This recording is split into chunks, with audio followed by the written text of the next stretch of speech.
Good evening. It's a little later than I intended. I got a phone call that I've been from someone I've been trying to get hold of for a couple of weeks. So it is time. It is time. Actually, I'm not sure I can count. Oh no, I can. We are indeed working on triangle number 20. It's only dawned on me that this should be number 20. There we go. So,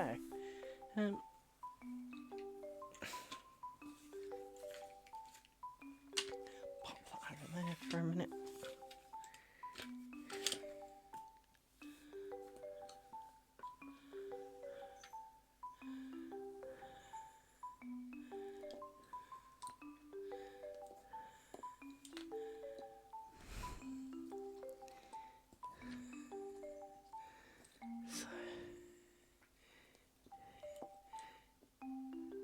See what's going on here.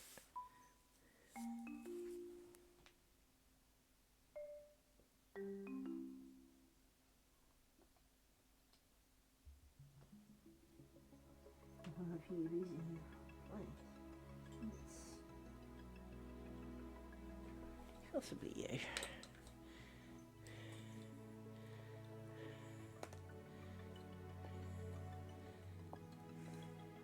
Yeah, that looks better.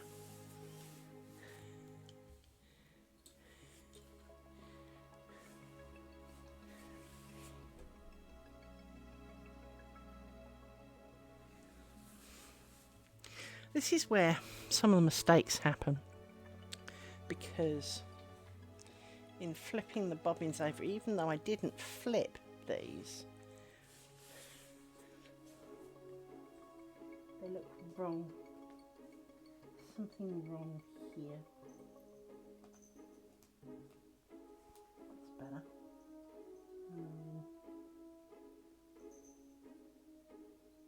You're right.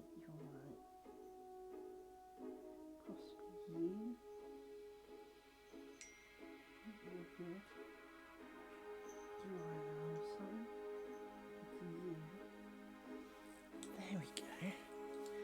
It's a bit better. Sort these things out. So 2, 2. You seem to be on your own though, which means you have a friend. There you go. And you're too long. There we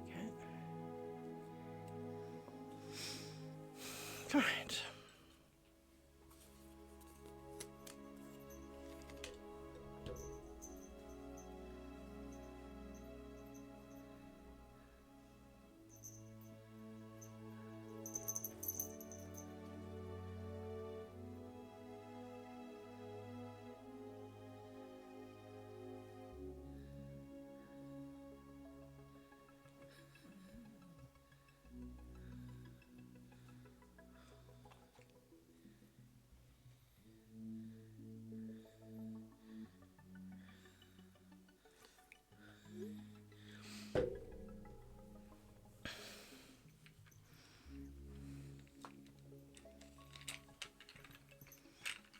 These are twisted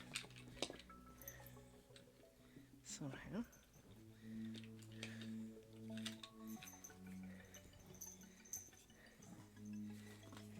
And need to go over there because it's you that's next. Right. Let's sort some of this out. Right. So we do a grief. Join you together. You need pinning down, because otherwise you're going to be really annoying.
Ooh, excuse me.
I saw that.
My hands feel funny today. So I was cracking my knuckles. They feel... got kind of RSI going on here. Not that I truly suffer RSI, please. So for those of you who properly suffer, no, I get twinges, and I can't explain it. Sometimes I think I get inflammation in some of the tendons here from too much gameplay, I think. Which did quite a lot of yesterday, so probably what's wrong with it today.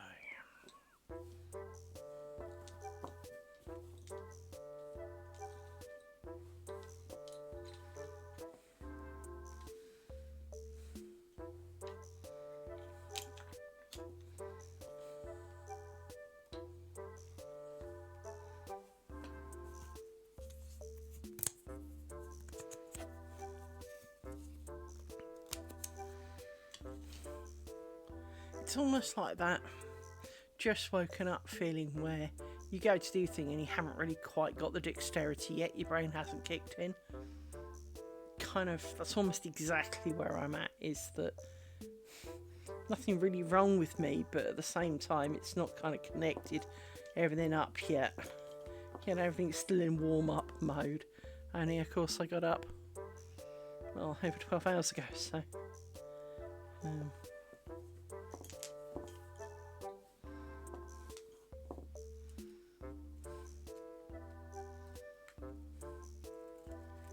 still can't pick out one pen. I either grab a handful or none.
Hello, how are you?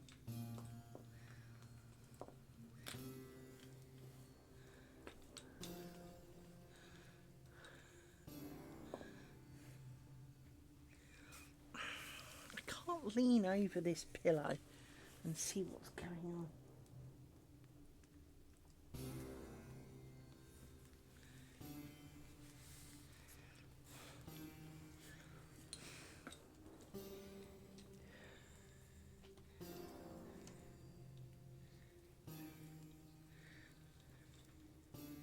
Wow. That's cool.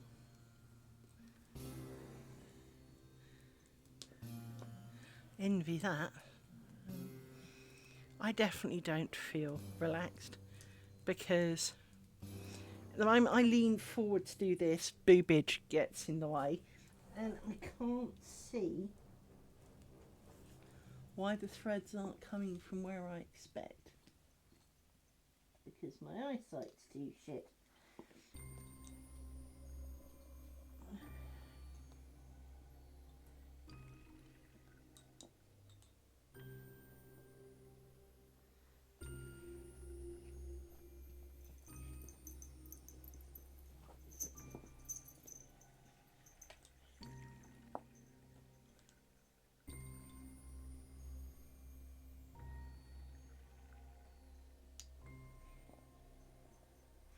Well, it is when you consider that at my age, it's not like I really have a use for it.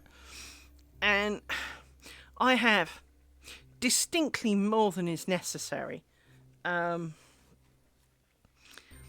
mean, to be honest, I think it's half, well, I won't say it's half because half would be unfair, but it is part of the problem I have with tidying up, is that I can't lean over things. I can't. So, for example, if something is down the side of the sofa and I want to lean over the side of the sofa, I can't. I physically can't. And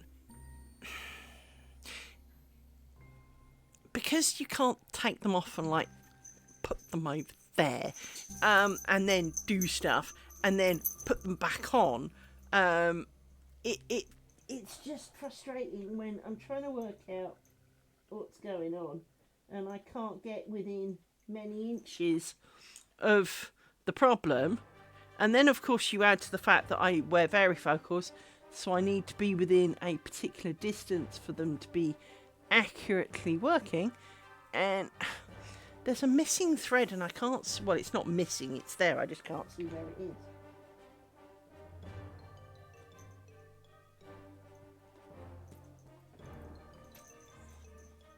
From that side, they all look good.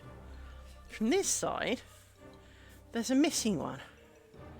So the only thing I can think of is that you two are a pair, you two are a pair, you two are the pair, you are the pair, and you are the pair. Let's do that.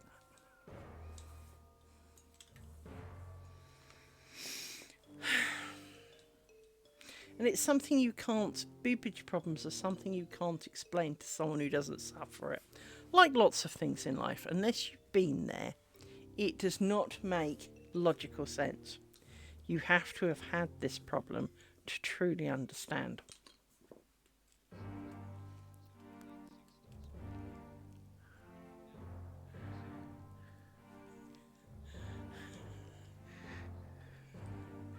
To be honest, I probably would. The amount of weight I'd lose by just not having the pair would be a good start in life. Secondly, as I said, I don't exactly need them, so, I mean, yeah, just do it, you know? I mean, when I had bowel cancer, and they said, you know, well, we're not going to, you know, I asked if they were going to, like, radiate it, chemo it, whatever, and they went chop, and I went, great. Now, I'm not going to say I wasn't surprised.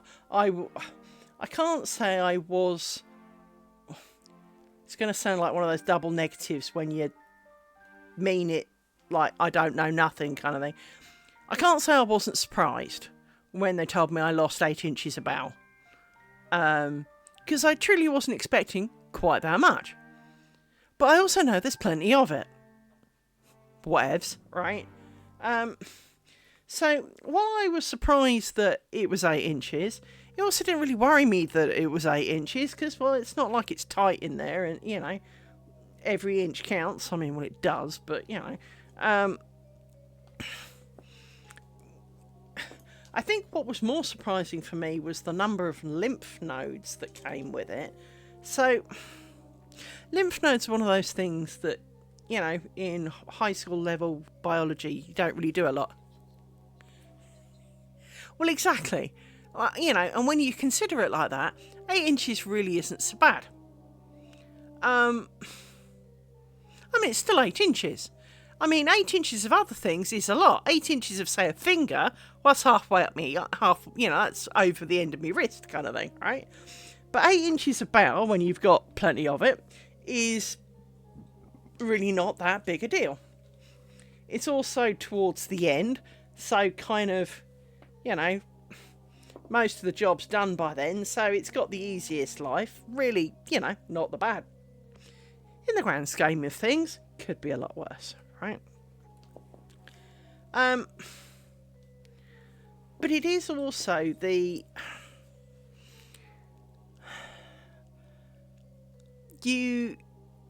when I had leukemia, I did the whole worry. I did the whole, oh my God, this could kill me. I did the whole, what if my life, if I don't make it, what if?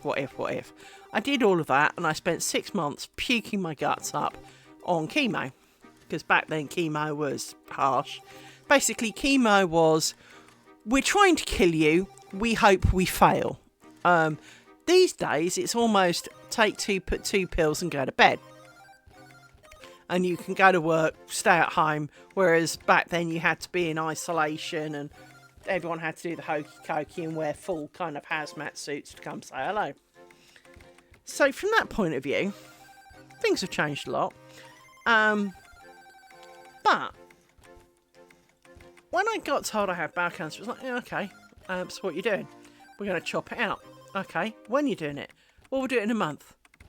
Why are you waiting a month? Can't we do it next week? And they were like, oh, why are you in a hurry? Well, because I know it's in there and I want it out. I mean...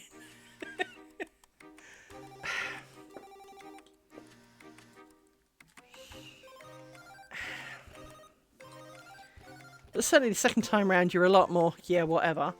And like your aunt, I think if someone said to me, we need to take a chunk. No, taking the chunk, do the lot. Get rid of it. Let's not pretend that we need this problem,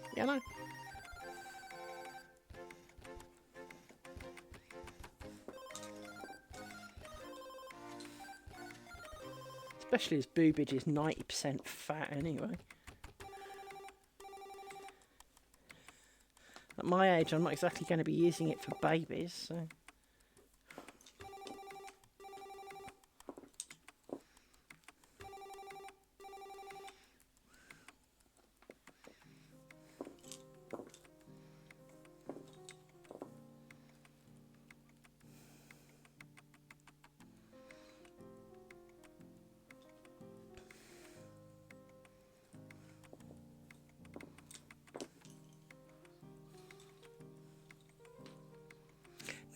No, it's not. I mean, we're used to them because they've been there a while. But, it might be nice to cross my arms.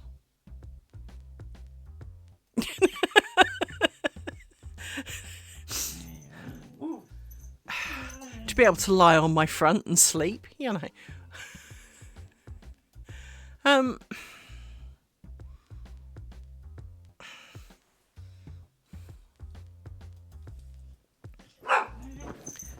And that dog has been so annoying today.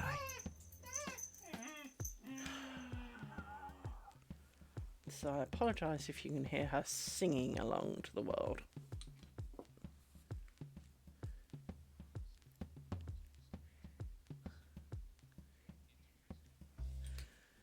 And I think that's one of the things that...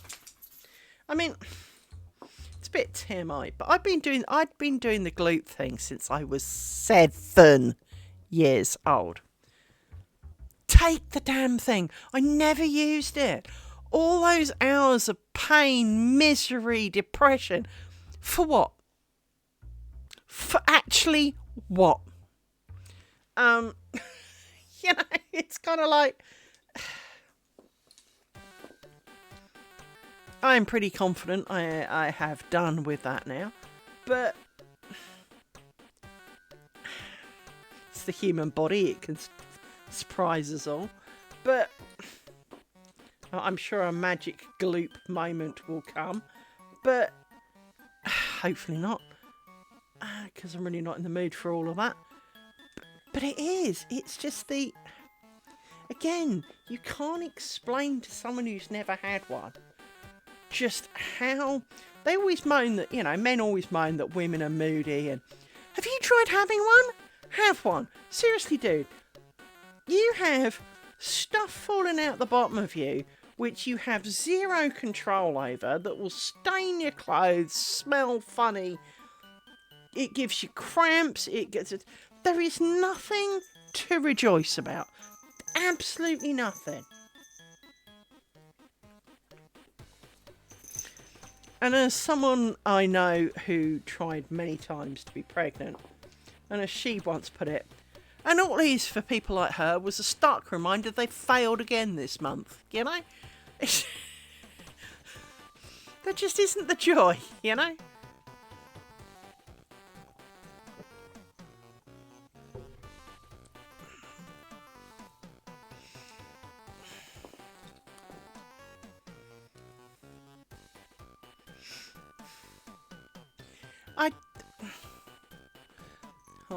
I'll continue after the break.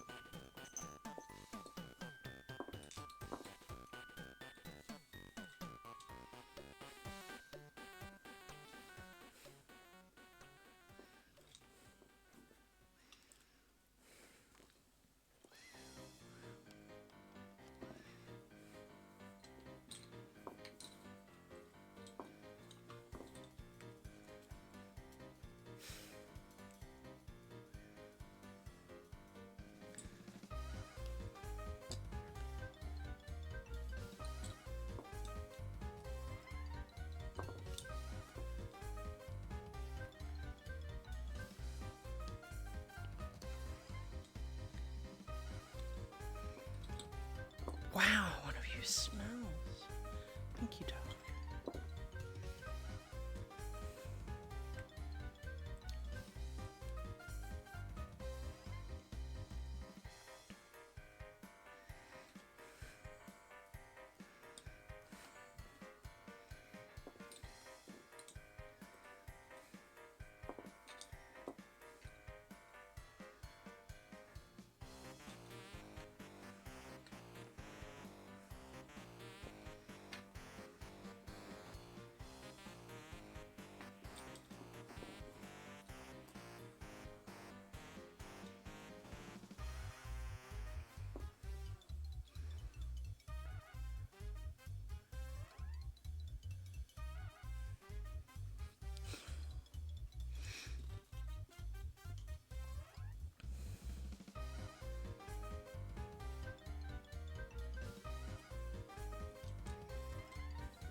I mean, I can understand some ways why your mum felt sad that you'd had a hysterectomy.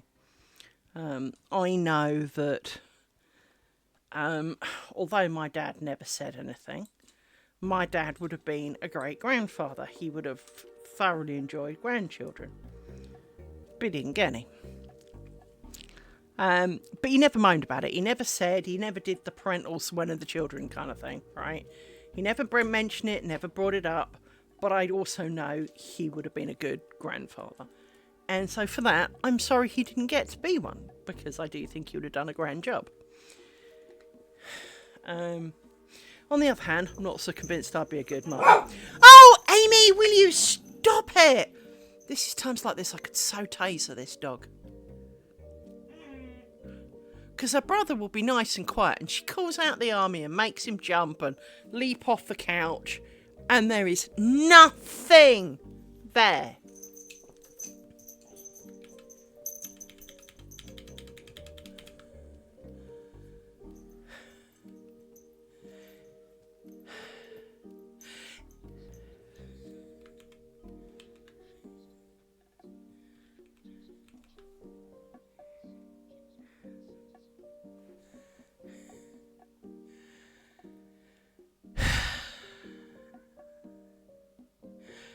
Yeah, I mean, you got to give her grandchildren, it's not like it hadn't done what it was designed for. I did not do the children thing. Um, I mean, there were opportunities. I mean, the deed was done, and if the winds had been in the right direction, potentially children would have happened, but it didn't, so it didn't. Um, and to be honest, I actually think, in hindsight, it was probably a good thing. 1, 2, 3, 4, 5. I mean, let's face it. I got married 24 years ago. I found out today that what would have been their father had a stroke recently. Well, what if that had, that's not what they need in life. It is. It's one of the things that I always thought. I mean, it was something my parents said actually, when Mick Jagger became a father at 62 or something, and they said, "How selfish," and I kind of, being a child, why? Well, if you have a child, age 50. Are you really going to run round after it like you would have done age 20-something? The answer is very much no. I'm only, 52, and there's no way I'd be running around after children. Screw that for a lark. Now, yes, you do get 50-year-olds who are capable of being, who are incredibly fit, but the average 50-year-old is not. Well, by the time they're 10, you're going to be 60. Chances are you will pass before they finish their education. Is that really what you want for your children? And it wasn't something I'd given a thought to, because, well, I was like 10 at the time or something. I was certainly younger. I can't remember exactly how old I was, and I could work it out by finding out when Mick Jagger was born. But it did dawn on me then, was that, all the people who've put off having children till they were older. Great for you. Is it so fair on your children? Because obviously, to an extent, having children is a young person's game, let's truly be honest. The sleepless nights, the running round when they've got illnesses, the endless things they want to do, the energy they've got, you don't, It is a game for the younger person. And so with that in mind, I do believe my parents were kind of right. To an extent, depending on your good health and all the rest of it, having babies very late is kind of selfish, because you're not going to be able to give the child what it wants. You see, that's the thing. You had 4 children by the time you were 25. That's a reasonable age to have done all of that. Very reasonable age. Because at 24, you're still pretty bouncy. You're still, capable of staying up all night, eating half a loaf of bread, and continuing as if nothing had happened. The older you get, the less true that is. Now, as someone who is strongly convinced her menopause has been and gone, and that all of that is over now, it's kind of a moot point. But imagine, for example, I got pregnant today. So I would be 53 before I even have it. Well, at 7 years old, its parent would be 60. It would feel so different to all the other parents. Come the, mummy and child, mummy goes to sports day. Well, mummy's not going to want to do the 3-legged race with you when she's 60, is she? Mummy's not going to, take part in the potato race or whatever, the school decides to pull out for the parents. Mummy's probably not even going to want to stand for the entirety of sports day. She's going to want to sit down.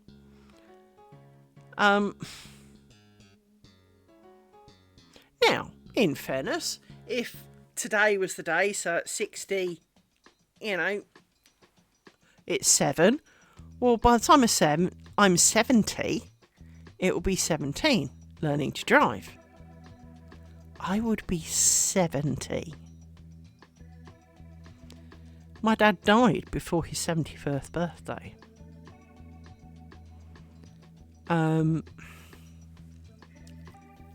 It's,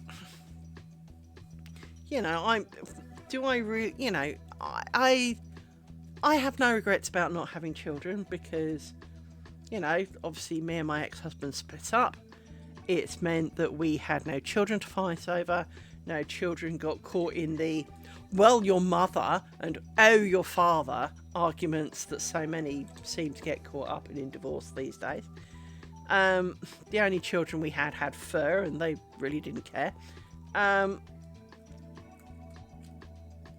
But it is... I think, like a lot of things, is... Now, there are women, aren't there always some? There's always going to be some, but that have strange views. But there are women who do not feel that they are women unless they have a baby. Almost constantly. Pretty much they've got to squat one out every 9 months if they can get away with it.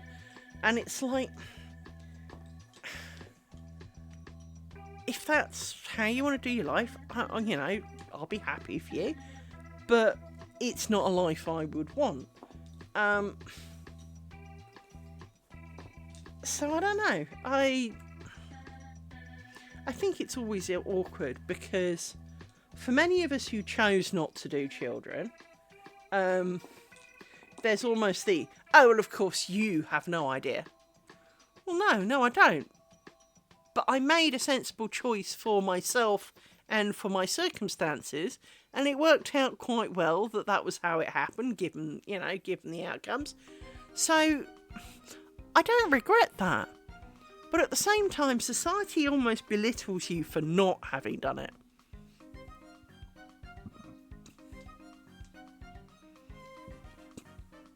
Wow.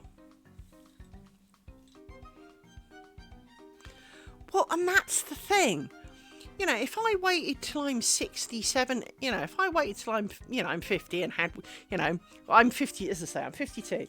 Let's say by some miracle of God, the deed is done. A bit difficult seeing as I'm missing the opposition in that area. But, let's pretend that, I go out, I find some dude, I do the do, and, start puking up a bit in the morning and discover I'm pregnant.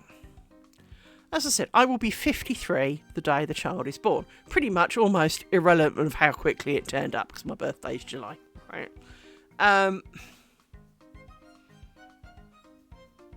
As you say, well, if I'm going to be 70 when it's 17, I'm not likely to meet any grandchildren. Now, we Kimbers, much like yourself, do tend to live on the female side. We do seem to average around about 100. Unless something specific happens in advance. But even then, we are just friggin' stubborn. So, I've got potential that I am going to be around. Best part of 40-something years more. God help my soul, right? Can you imagine what the heating bill will be by the time I'm going? But, I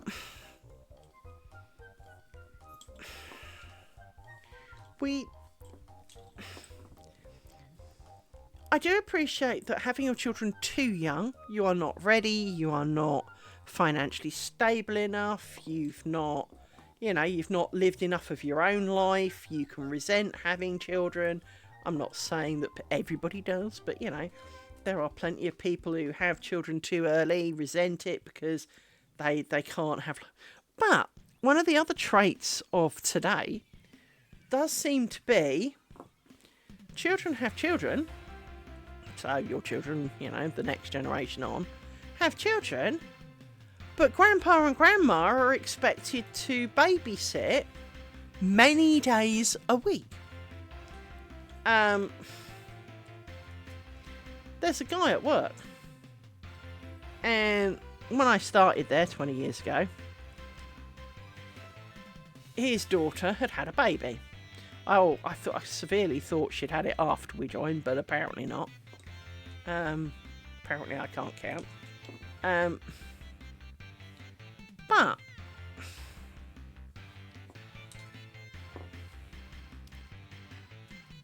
Grandpa still has to have the grandkids.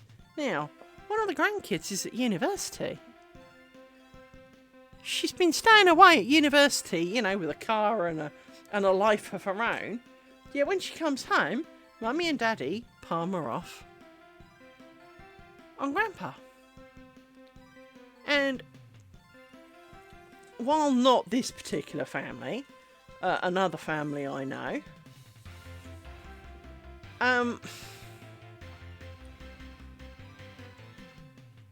son had baby. Obviously not him personally, but he is the father of a child, and is living with mother of the child. Sorry, I realised not his mother, but I wanted to make that clear. But Grandma is expected to babysit so they can go out clubbing. Because they haven't lived their lives yet. They haven't got over doing dumb shit like that. That, you know, they want to live their life. They haven't lived it yet. They don't really want to be tied down by the baby they had.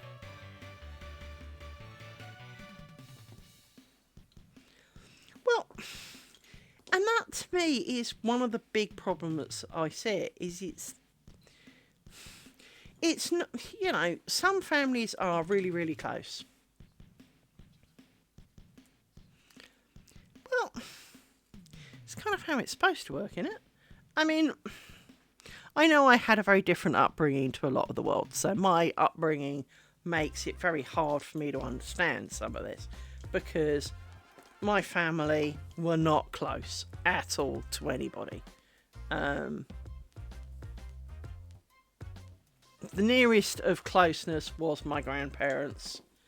When my grandfather died, I was about, I was going to say 12, somewhere around about there. And that hit me really hard, because I loved my grandfather. At the time, more than my parents. Considerably more than my parents.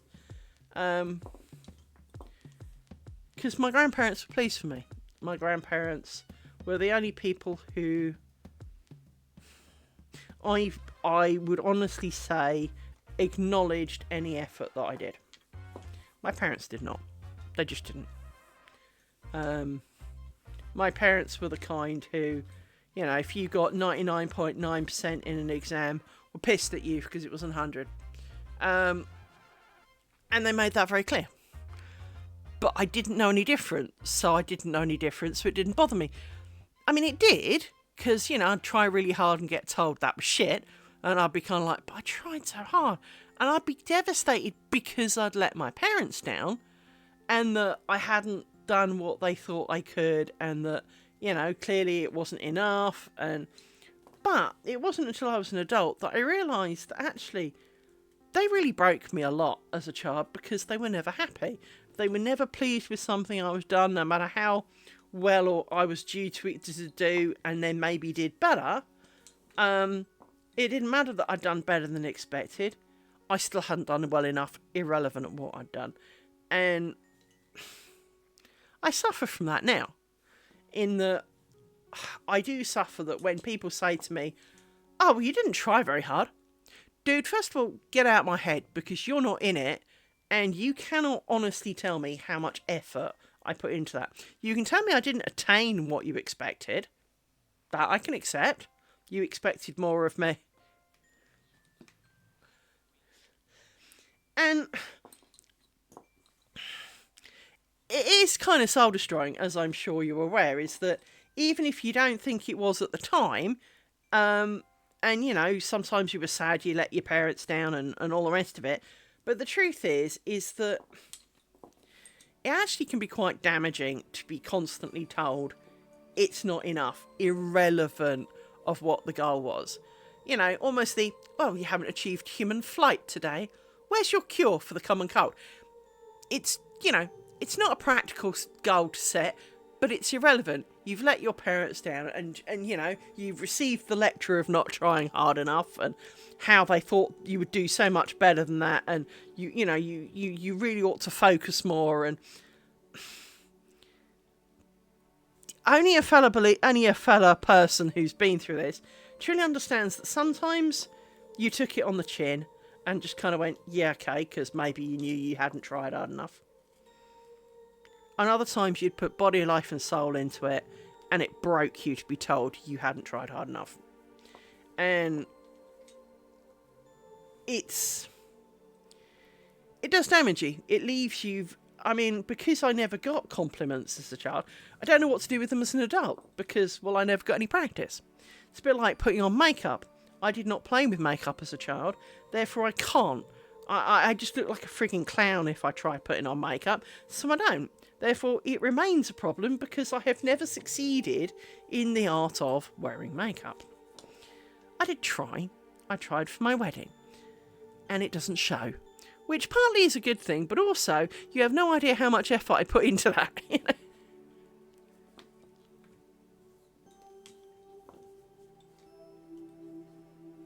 Yeah. And actually, probably it's more a result...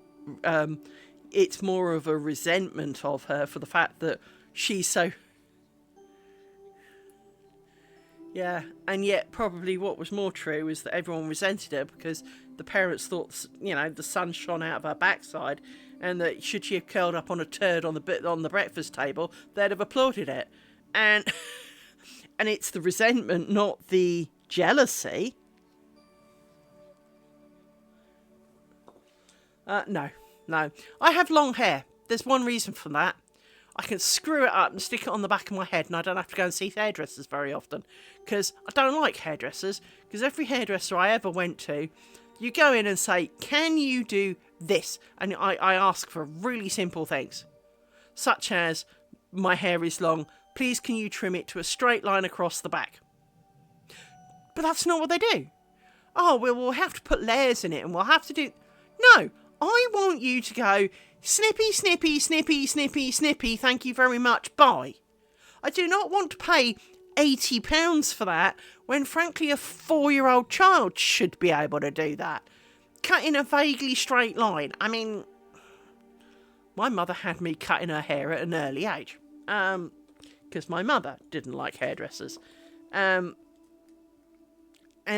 well, as far as I know, I never made my mother look stupid. I didn't dare.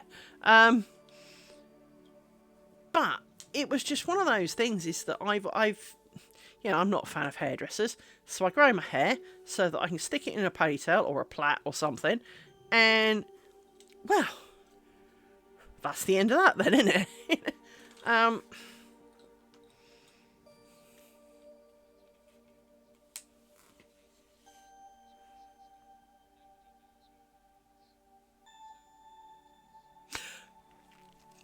I so know what you mean. I, round about the time of Princess Di, went into a hairdresser's and said, basically, I wanted Princess Di's fringe, right? It's not what I got. When I explained, but that's not what it was. Oh, well, it's all down to the styling. No, mate, you misunderstand. I am not a hair, nails and makeup kind of girl. If I can't wash it, dry it, and quickly brush it, and come out looking like that, you didn't tell me that I'm going to have to... that's not the answer, right? You can... and I don't know about you, but whenever I go into hairdressers, what I have primarily found is that over the years, if you walked into a hairdresser and your hairdresser looked like something out of a rock band... Yep, that's kind of me.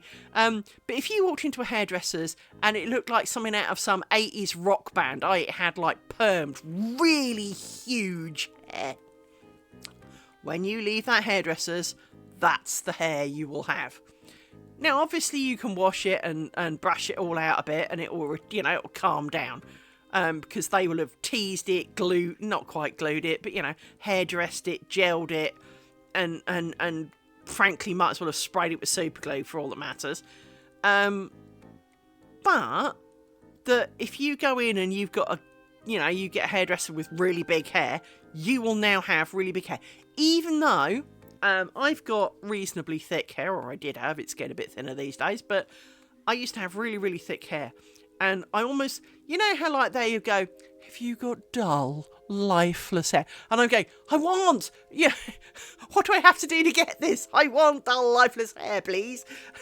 And they were like, oh, no, you need this like extra invigorating, fluffing, volumizing. No, I don't need that. That's the last thing I need. I want flattening dullness, please. Where can I sign up for flattening dullness? I've always joked that hairdressing boils down to one of two things. You've either got curly hair and you want it flat, or you've got straight hair and you want it curly.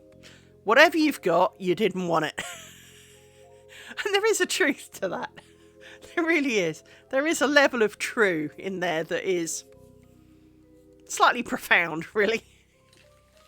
No woman alive. Men don't seem to be quite so annoying about it, but no woman alive seems to be happy with the hair she was born with. They're all...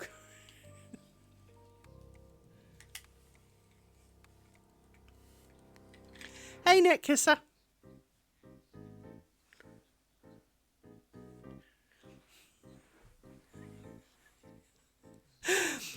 Chemo did mine. I had kind of thick, straightish. It had, a couple of bits had marginal, I can't even call them curls, kinks. But part of that was because my hair was often in a ponytail, so I think it kind of permanently had a bend in it. Post chemo, friggin' Shirley Temple, I had curls upon curls. It was, well, I've got brownish hair as per my logo. But when I came out of chemo, obviously it was thinner and curly. Kind of almost ginger. So I almost had like this ginger afro stuff growing out my head for a bit. To the point that the top of the kind of like the bang fringe area was growing out at like 90 degrees from my head because it was so frizzy. And as I said, it was kind of, ginger.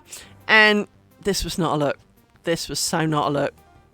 It was not a look a girl needs, frankly. It really isn't. But it's now curly-ish. I mean, it's not proper curls, but it is curly-ish. And one thing that does make me laugh, and I'm sure Moradem, you have the same problem. I have this real problem with the whole curly girl method, where people who seem to have fairly flat hair with a few kinks in it, wash it and load it up with more products than the whole kind of hair care aisle at your local store. Scrunching it and curling it and scrunching it and curling it and scrunching it and curling it, and then claiming it's naturally curly. You've just spent like 4 hours and £400 of product to make it look curly. I'm not sure that's naturally curly here.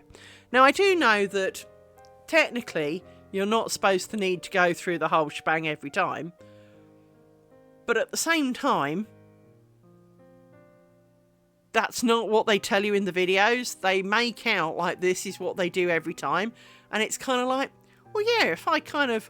It's almost like putting my hair in curlers and going, look, I've got naturally curly hair. So what were the curlers doing there then? Yeah.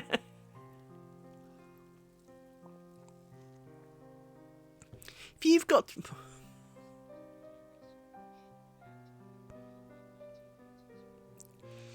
That was how my hair was after chemo. It was kind of post-plug socket look. It's It is that kind of, yeah, that's, I mean, I'm not the most proud of my appearance. I, like you, have chosen to spend my time on many other things. And not doing makeup, hair and nails has been, you know, one of the areas I have saved time in. But at the same time, the post kind of electronic plug socket is a little bit much, you know. So this is a bit short, but you seem to be, now that's better. You're around a few too many things, I think. Like that. There we go. You're next. Worry about you in a bit. Because I need you three next.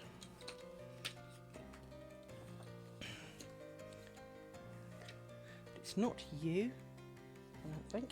Let's find out. So.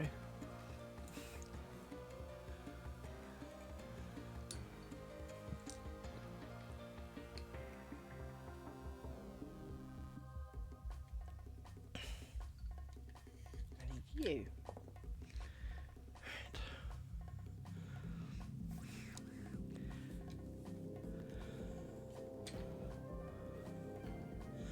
But I must admit that, I mean, I used to watch some makeup artists on YouTube just because I have no idea to the extent that you can do. I mean, I have seen some of those, for want of a better expression, catfish videos where they take people who definitely look like they've had a hard life.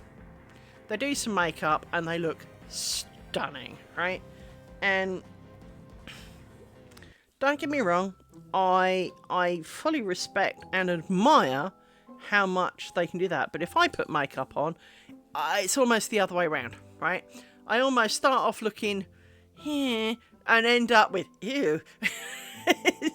It's just, well, because I'm crap at it, but it is because, of course, I never got around to the practice. So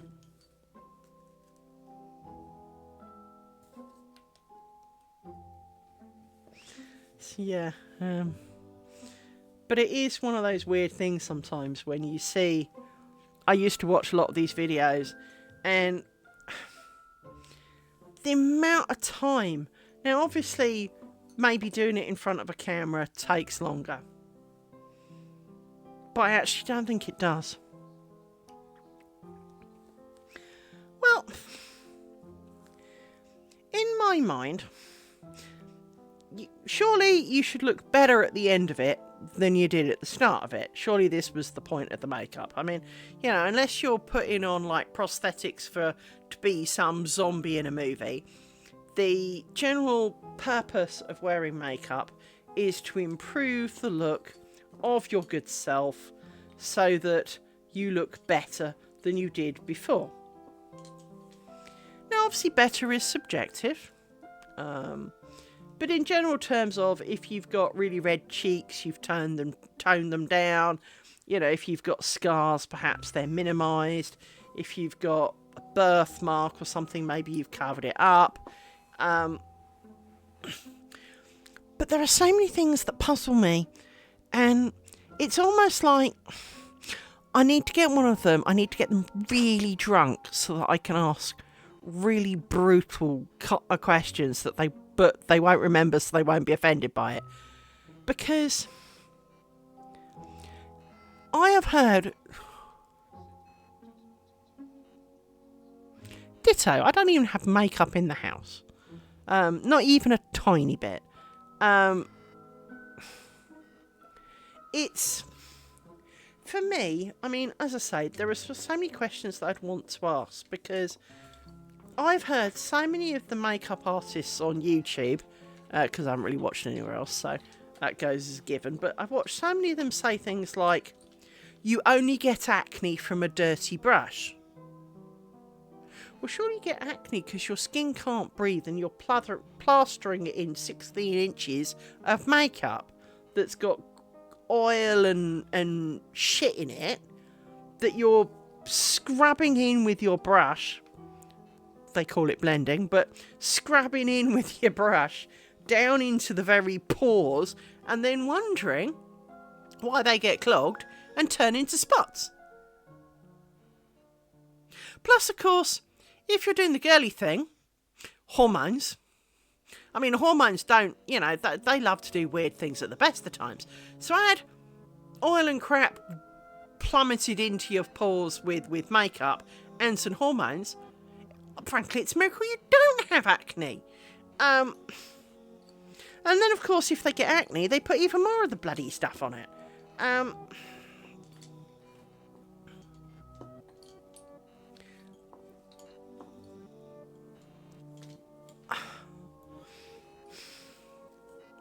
The other thing that always makes me laugh is...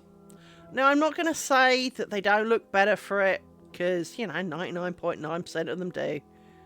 But they go to put some stuff on their eyeballs. Eyeshadow, obviously. But they don't put, like, 1 or 2 colours on. No. Like 6 different colours. And half the time, you can't tell. I mean, you can see a couple of colours, maybe 3. But beyond that, no, doesn't really show. Because, you've got to have a base layer of this, and then you put this on that, and this on that, and this on that, and you do know, you might as well have painted it lime green to start with, because there isn't any of it visible. I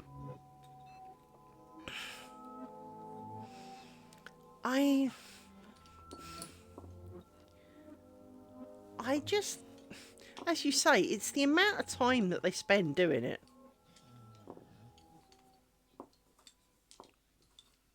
Yeah, if you want to look like you got punched in the face, there's a lot quicker way of doing that.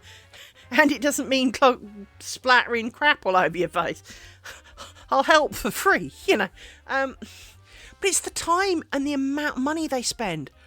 I mean, don't get me wrong, quality products, I get. If you want to, you don't necessarily want to buy the bargain basement stuff because Lord knows what's in it. But when your face costs more than my salary, can we kind of sit down and understand why this is a necessity? I mean, if you're a celebrity and you're out in public and you're going to be photographed and your face plastered all over the news, potentially get it. I do get it. You've got to be you can't ever be you. You always have to be your best you. But as someone who frankly wouldn't change out of her pyjamas if the world didn't make her, can we not put this level of pressure on women to be kind of magazine ready? Can we not? If I'm going down to the food store because I've run out of milk, as long as I'm dressed and not waving bits about, that's all that matters. I mean, Millie, if I turned up in some form of bikini, I would be remembered because, not kind of really got the model look for that. But it is that kind of, if you're a normal person, then as long as you look vaguely normal, no one's going to remember that you didn't set your face before you went out. And the fact that it takes them like an hour to do a face, and you're kind of going, if I want to go out for a pint of milk, I'm not... Yeah.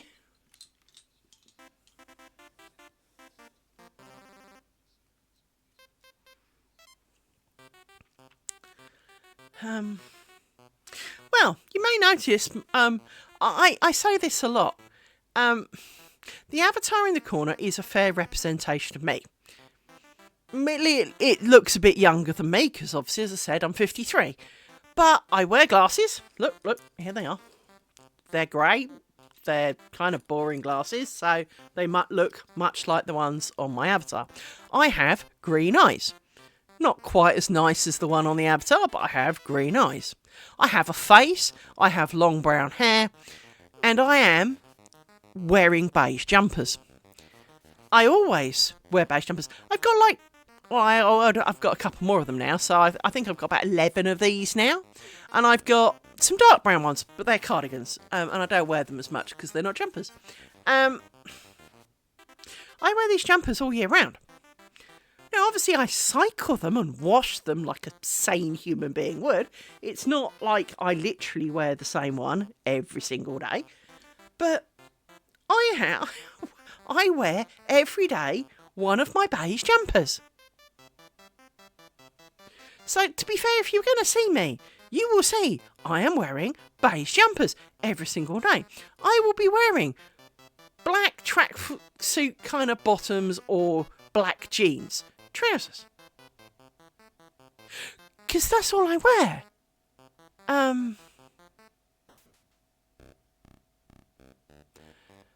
look the same every day, basically. So, I wear different t-shirts underneath my jumper, but you'll never know, because, well, it's under my jumper. I've got a black one on today. She says, looking to check. She's gone. A lot of my t-shirts have a black quality to them. Either that or they're white tank top type things for the summer. But it is kind of one of those deals, is that, again, why is it that, a woman's got to have a wardrobe the size of a clothes store? Why can't we just wear, like men do, have 3 pairs of black jeans, 10 black t-shirts and 2 pairs of trainers and call it quits? Why aren't we allowed to do that? Because that's exactly what I do. Given permission or otherwise. It's exactly what I do. To be honest, given a chance, I'm wearing frigging Crocs shoes. Because I can wear them as slippers. I've actually got a better pair of slippers now, but that's not the point.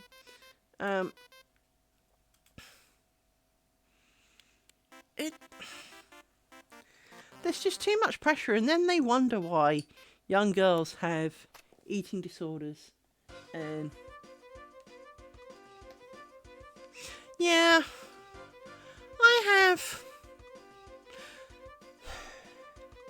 dogs who occasionally sin and carpet. This is not a good conversation. This is not a good combination with bare or socked feet.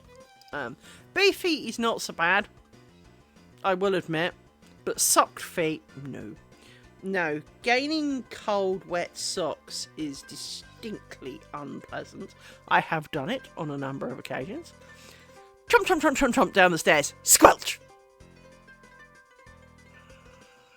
Mood set for rest of day.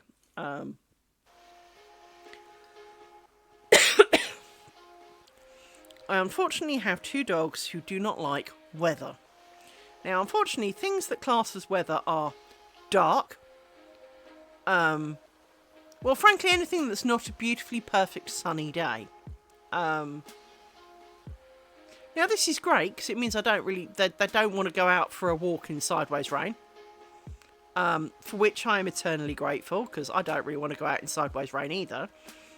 But it also means that occasionally they don't go out and brave the garden, or because they haven't gone on a walk because they wouldn't.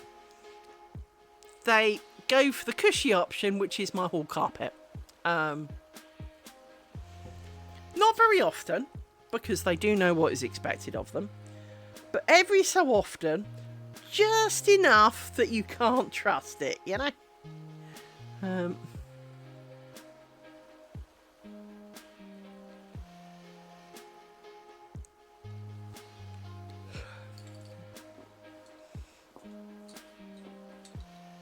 I also get cold feet, so I like slippers, which is why these slippers are great. These slippers are little kind of fluffy boot things. Which protects me from the squish and keeps my feet warm. Perfect.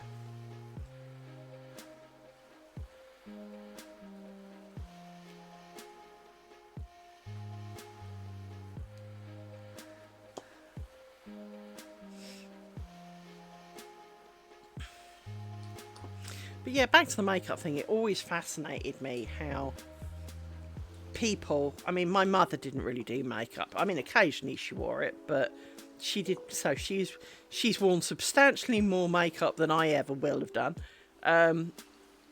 But I never understood the whole, I can't go out without a face on. I never understood spending an hour or more putting a face on. I mean, how bad have you got to be that you need an hour in there putting a face on? And back to a previous conversation of stream another day, was the time versus reward. Now, sure, I can spend an hour trying to put a face on, but is it worth it? What is, at the end of the hour, do I look like that much effort better off? The answer will be no. In which case, no, I'm not doing it. It's much like, if I do an hour of this, we can see it grow. Now, if it grows slower or faster, but we can still see it's grown. If you were doing something... That's the wrong side of that thread, isn't it? If you were doing something and after an hour's worth of work, you couldn't tell the work you'd done, that would be quite demoralising, because you've just spent an hour doing that and you look down and you can't see it.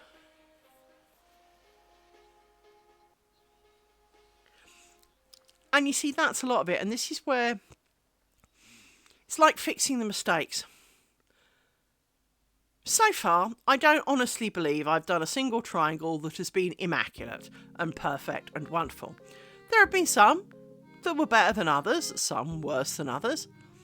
And should I spot a mistake in a reasonable go-back zone, I would go back and fix it. So, for example, if I come to do this bit next, which I don't really have a lot of choice, if I get halfway down and discover I missed throwing a pin out, or missed a pin in a spot, or right, I would go back and fix it, because first of all, fudging it is difficult. Secondly, it would show quite a lot. But if I got to here, down to this bit, or I was now, kind of working through this bit over here, and I spotted that I hadn't twisted a pair, oh, bite me, I'm not going back for that. There are definitely, if it takes you, I know, like you're knitting something. If you were knitting a king-size blanket and it took you an hour a row, and you'd spent all evening doing it, so you started at like 5 o'clock, it's 11 o'clock at night, you've done 6 whole rows, and you discover that when you started on the wrong repeat of a pattern. Going back your entire night is soul destroying. Especially if you maybe had the day off and you started at 8 o'clock in the morning, it's now, 10 o'clock at night, you've done 14 hours of it, you've got 14 whole rows done, big whoop, right? And then you look back and discover somehow you started on the wrong line of the repeat and you need to undo the whole chuffing thing. Going back a whole day is soul destroying. Now, there are times when you don't have a choice. So, for example, I did a king-size blanket and I picked 2 colours. I picked off-white and a motley brown colour as my 2 colours. When because they were batchless, so I started with the yarns that I had, and I'd had to order more. When the more arrived, I hadn't been using the colour I thought I had as the white. So I started with the new white that arrived, that was off-white, and I can't remember the exact details because it was quite a while ago, but there's basically 3 whites. There was white, soft white, and off-white. I'd meant to start on soft white. I think I used off-white. And then when I used soft white, it looked like I'd dunked the bottom of my blanket in my tea. It looked nicotine yellow. in comparison. But of course, while I'd been knitting it, it looked like white, because, well, it kind of is compared to a dark brown. Those rows used to take me 90 minutes. I had to do a number before the line became apparent. Because when you're double knitting, the first line, all you have is loops on the needles and you can't see. If your next row then is, say, a mainly dark row, well then you don't really see the odd little white one as having a line on it. It's then when you finish the third row that you look at it and kind of go, they look like different colours. Oh, it must be the light. It must be a shadow of the needle, you tell yourself, right? Knit, knit, knit, knit, knit, knit, knit. You've now done like 15 rows and you look at it and it's like, no, it was almost white and bobbin colour in comparison, right? And it truly was really soul destroying. I had to rip that out. And I also had to order more yarn. Now, ordering more yarn isn't always a bad thing, but was slightly disappointing when I have to wait. You know, I was ordering Wed Heart yarn, so it had to come from America and took friggin' ages. But also, I then couldn't work on my project because I didn't have any more yarn. And I'd had to rip all of it out. It was soul destroying. It truly was. I probably got a picture somewhere. But it was heartbreaking.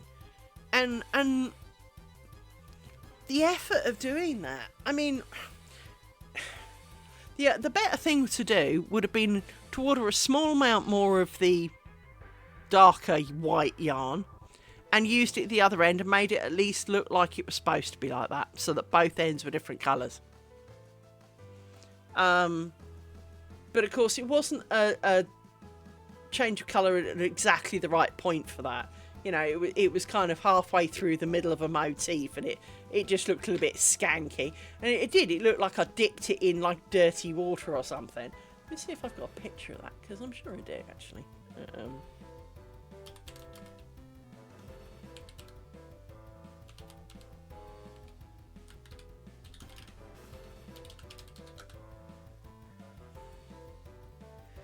I'm sure I do.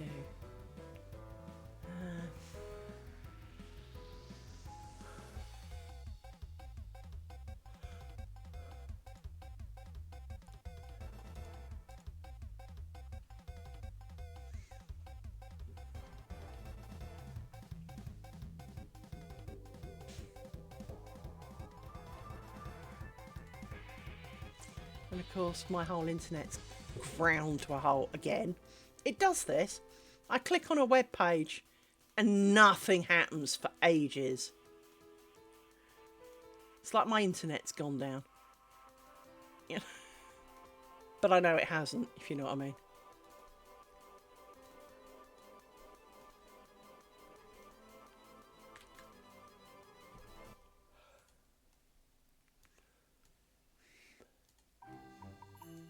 Can you... Thank you. Well, you were boring. I think he's eaten some of my pictures as well.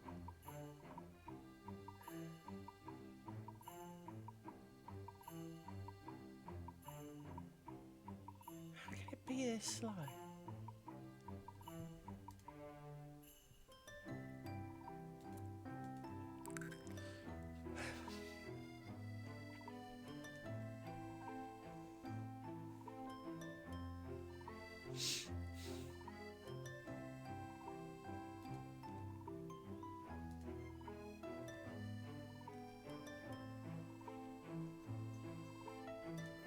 Everything else seems to be working.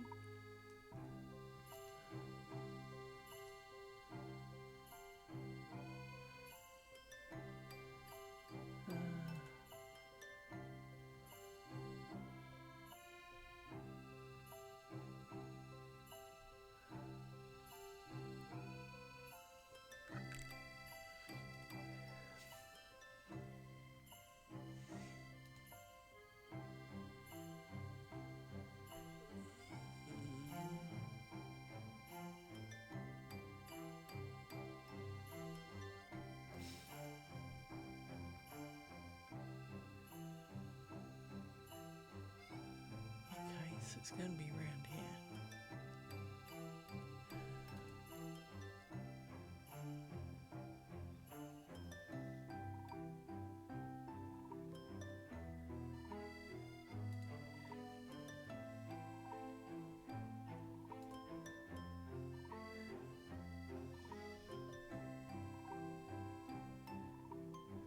Hang on, I am searching through my...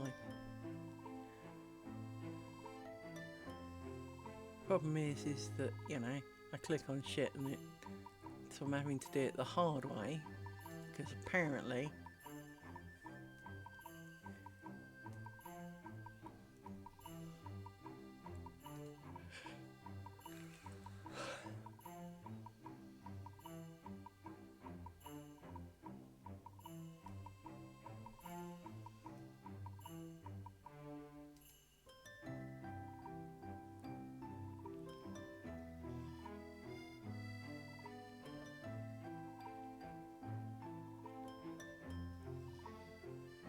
Well, it's definitely the blanket, but I'm not sure. You can see it there.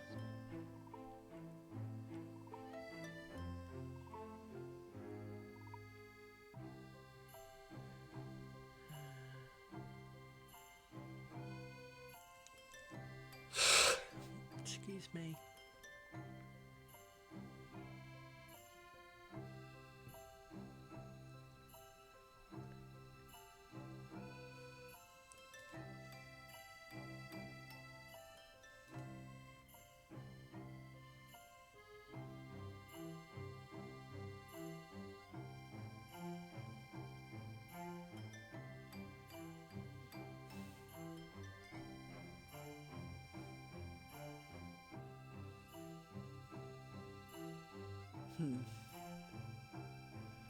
Well, let me show you this then.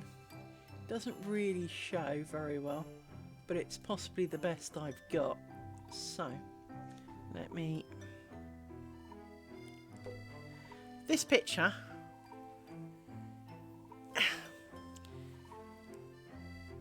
While there is a tension difference in the whites, it's not as apparent there as it could be, but I have a horrible feeling, looking at it, that it was shortly after that picture I discovered that the bottom two lozenges on the left have got darker whites than the 1, 2, 3, 4, 5 at the top.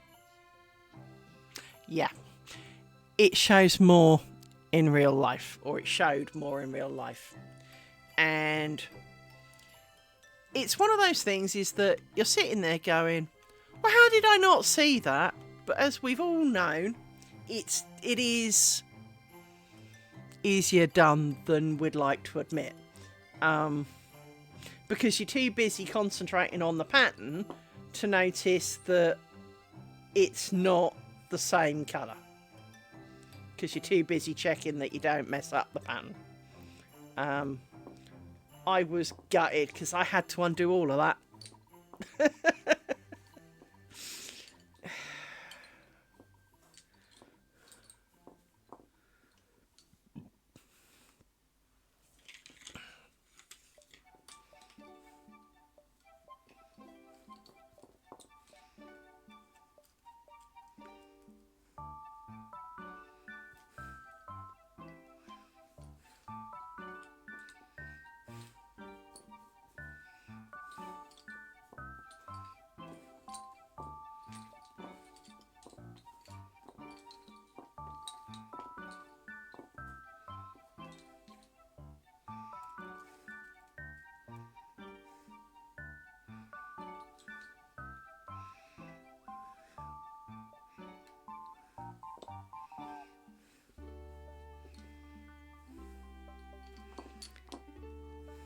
Yeah, that was a very depressing moment because it was a very large blanket. It was like 200 inches wide. It was big.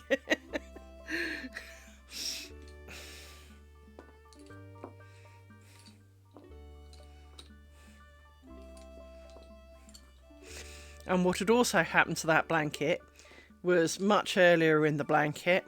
The cable snapped. That was not a fun-filled moment.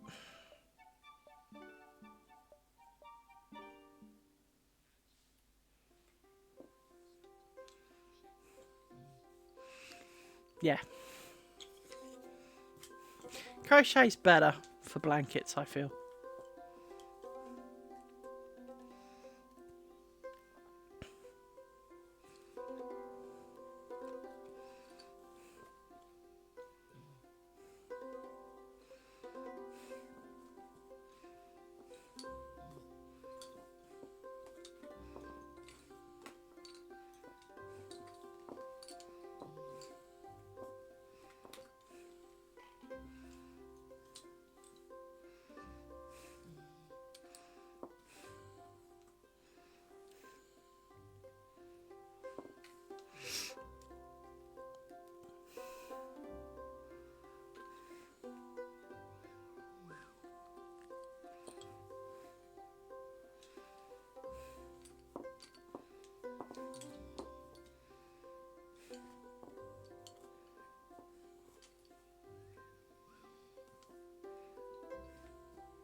Yeah, I like crochet blankets. I make quite a few crochet blankets, but on that particular occasion I was trying to double knit it, so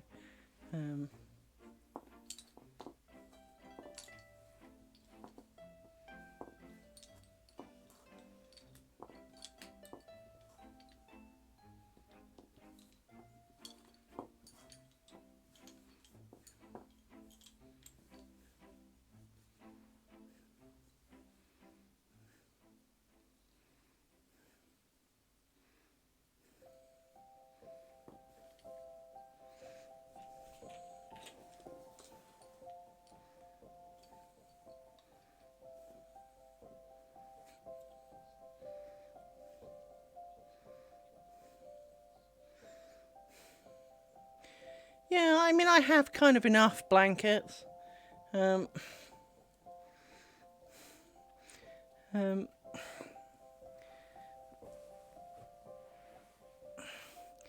mean, to be fair, currently I am, no judging, this is a not very white duvet that I am sitting under. This duvet is at least second hand, came with the house, and it hasn't got a cover. And, well, the dogs and I have sat on it. You know, it's having a tough life, but I sit with it like a blanket over my legs. Occasionally have napped underneath it. It'll go in the bin shortly. Rather than actually bother to wash it, it'll go in the bin. And, you know, I will use a blanket afterwards, but you only need so many blankets in life. And it's much like this lace making, to be honest, is... To me, I want to make things, but I also kind of want to make things that are useful.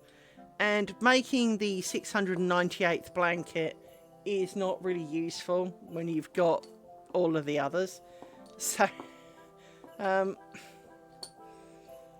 you know, unless it's for somebody else, it's kind of not worth making me another blanket, that's for sure.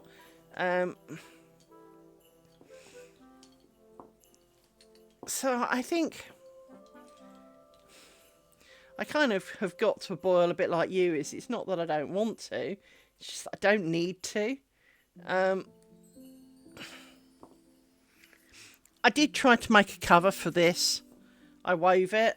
Unfortunately, the two halves were not equal. And, well, yeah, that was a very heartbreaking moment, having spent all that time and effort to get it off the loom to discover they weren't the same. Not at all. Like about 7 inches short. And it's not even like I could frig it because the pattern just didn't remotely line up. It looked like I'd missed one out of a repeat, only I hadn't if you counted them. So that was slightly frustrating. Yeah. It looked beautiful. The two halves as individual halves were a very, very beautiful thing. In fact, let me show you. I've got a picture. It will be on the internet somewhere. Hang on. Need to go back a bit. Quite a lot. I always hate how these things, you can never just scroll back. It's always got to load the bare minimum. It's got to... You can't just scroll.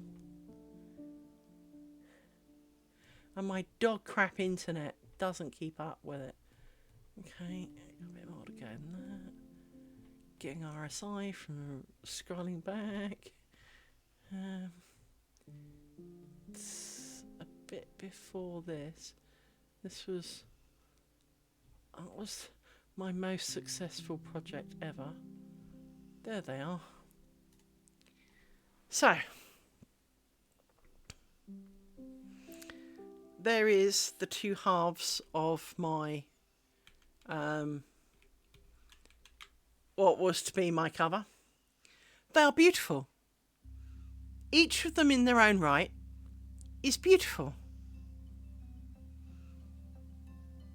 But they are not a pair. Now, admittedly, one would be on one side, one would be on the other. Could you really tell? Blah, blah. But they are. And I absolutely love them. And if you feel them, they are beautiful. If you could be here in person and touch them, they are things of glorious, right? Especially as you turn them over, if you've got the pale side with the dark on the other side, right? They are both two perfectly usable sides of... Dear Lord God, dog, what have you eaten? Can you shove this pillow up your ass, please? Or at least didn't eat a air freshener or something. God, I feel like I'm under chemical attack. and worse, I think the air freshener in the hall went off as well. So I've got nice smell mixed with dog toxic fart smell. Dear Lord alone, no. Could be him, I suppose, but I don't think it is. I'm pretty sure it's her. But yeah, both of those are beautiful. And as I say, if you turn them over, they are the mirror image. So they are pale with dark. It's called paw prints or cat paws or wandering vine, or it's got about 20 different names. But they're both beautiful. They're just not the same. And I was so disappointed because the original plan was to join them down the middle very carefully. Hence, there was a bit of an overlap gap to allow for the join. So that when joined up, they could actually match up. And, well, yeah, didn't work out, did it?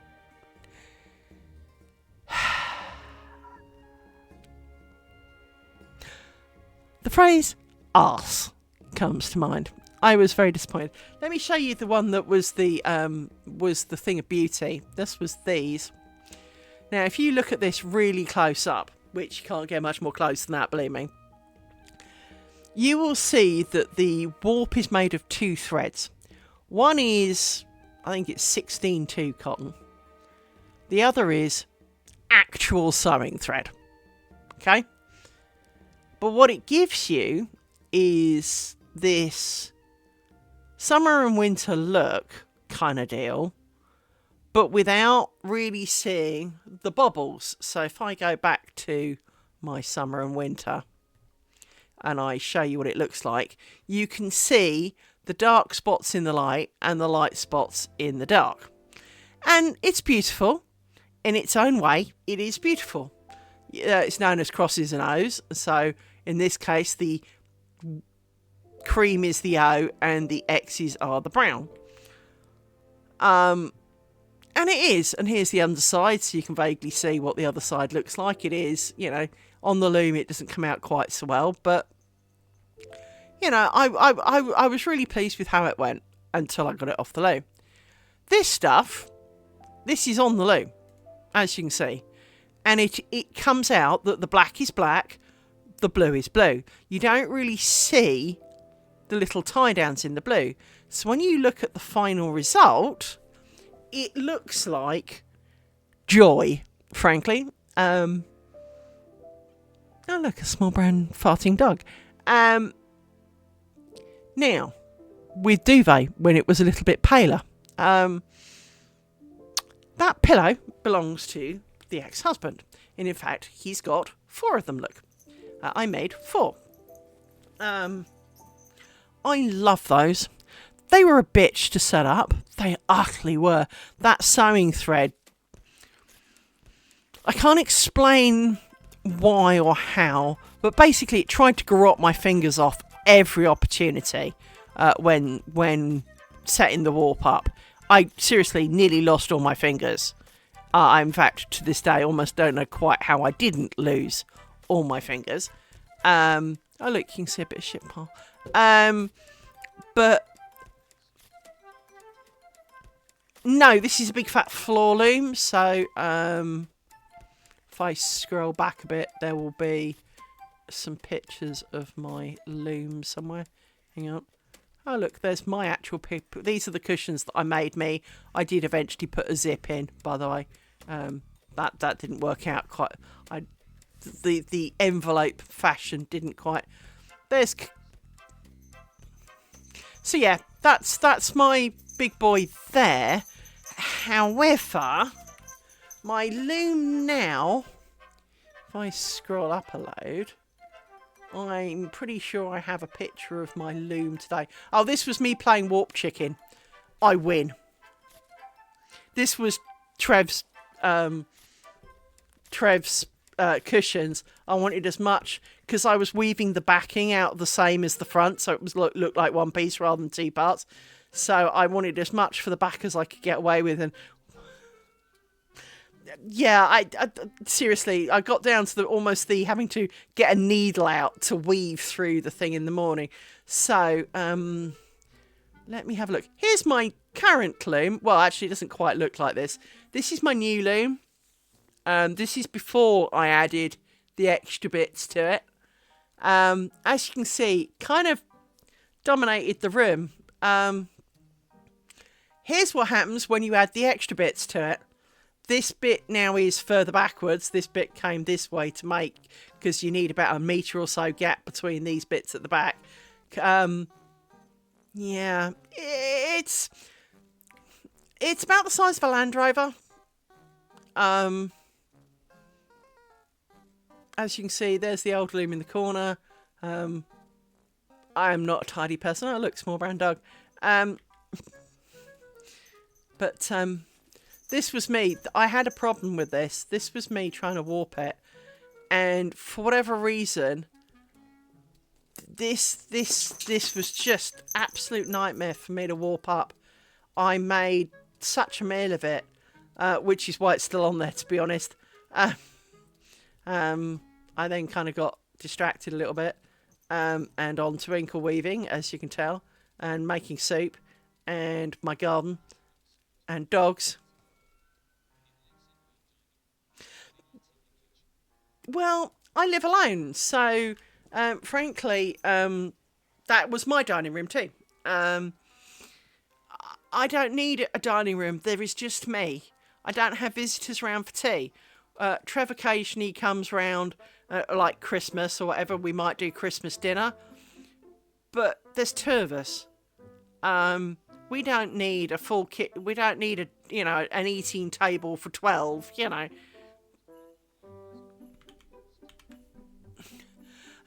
I can wholly recommend inkle looms. I prefer the feel of tablet weaving because you ply the threads together so you get a smooth result, whereas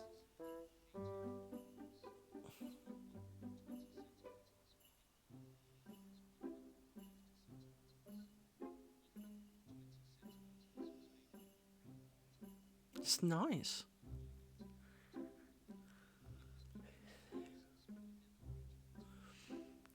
Graduation. Pfft, I don't have a degree, so I won't worry. Funnily enough, when I bought my drawer loom, which is the extra bits I put on my loom, the main core reason for that was to make the patterns. So, for example, if I go back a bit and pull up window again, hang on. So if I pull up, say, this one,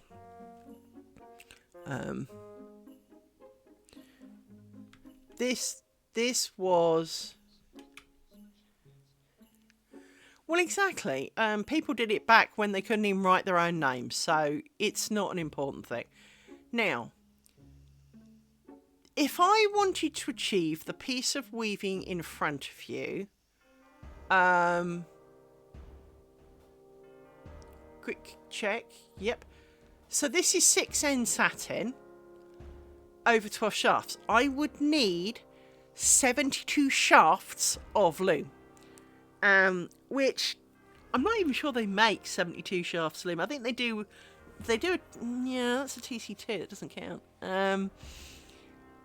As a general rule, I think 48's kind of where they give up, right? This is the equivalent of a 72, arguably 76 shaft loom.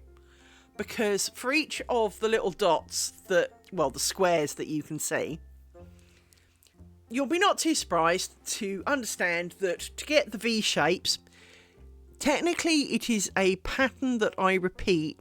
So you do like 1, 2, 3, 4, 5, 6, 7, 8, 9, 10, 11, 12, 11, 10, 9, 8, 7, 6, 5, 4, 3, 2, 1, 2, 3, 4, 5, right? All the way across. So each of the squares repeat going across, hence the repetition of the pattern. But I can have 50 pattern shafts. I've got 50 pattern shafts. I could have set one shaft almost per block. In fact, I could have done, given the width of this particular pattern. But more on top of that, I've also got a thing called a single unit pull. What this enables me to do is, let's say I I can then control each, no matter how fine or small. So let's say I do it with 3N satin. I do it in 3N twill, right? It's the smallest kind of unit you're going to bother with. I can control each of those 3 units with a piece of string. It makes it work kind of like a table loom. So you have like levers to flip. In this case, you pull bits of string.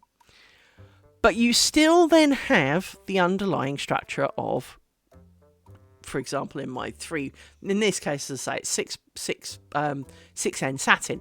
However,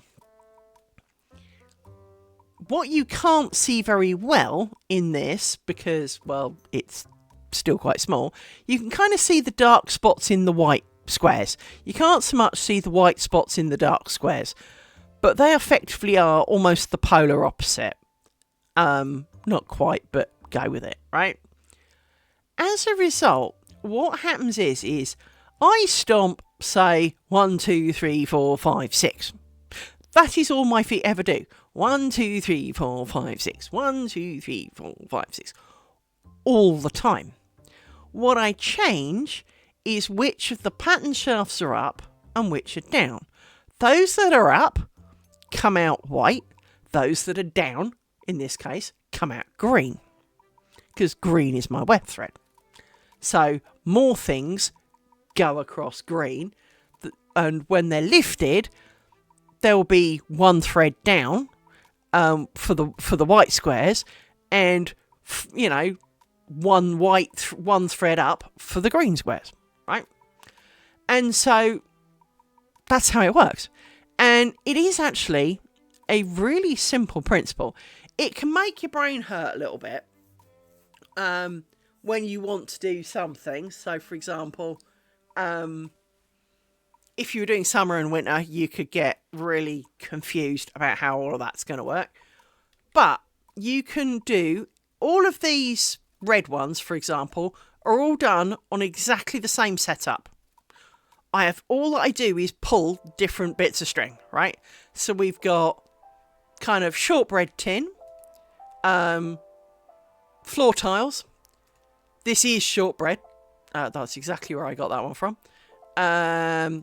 Snowflakes. Black screen of nothing. Thank you. Whatever. For fuck's sake. Oh, now you're going to start back at the top. Oh, well, cheers for that, Instagram. Yeah, my machine does occasionally do really dumb shit. And as I say, you can see how quickly it doesn't load. Come on.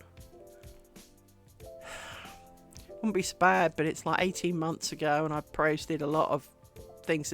But there you go. Here's the full range of things. So we've got bells, we've got shortbread, we've got Celtic twists, we've got snowflakes, floor tiles, Christmas trees, zigzaggy things with dots, and all of those exactly the same warp, exactly the same weft. All the difference is which strings I pulled.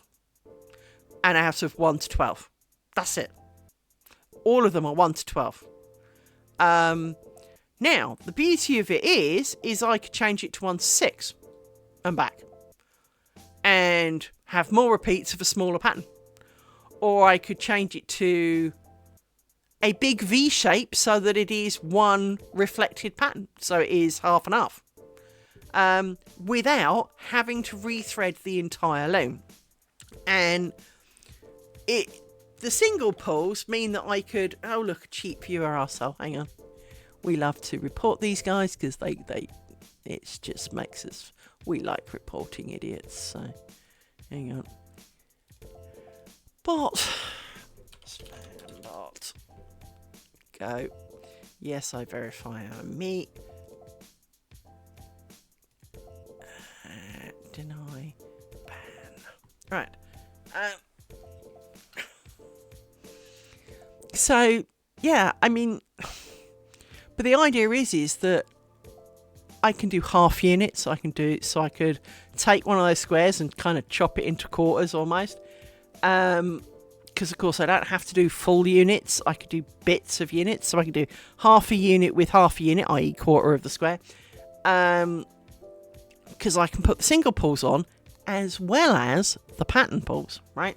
So you can do like words across the top or down the side, and this is the whole joy of it. Now, if I tell you that to use my draw loom, the maximum number of shafts I'm allowed to use is 10, and that obviously I've got 50 pattern shafts, at that point I arguably have, because I can pull no or all of those shafts, I arguably have the equivalent of 505 shafts on a traditional loom.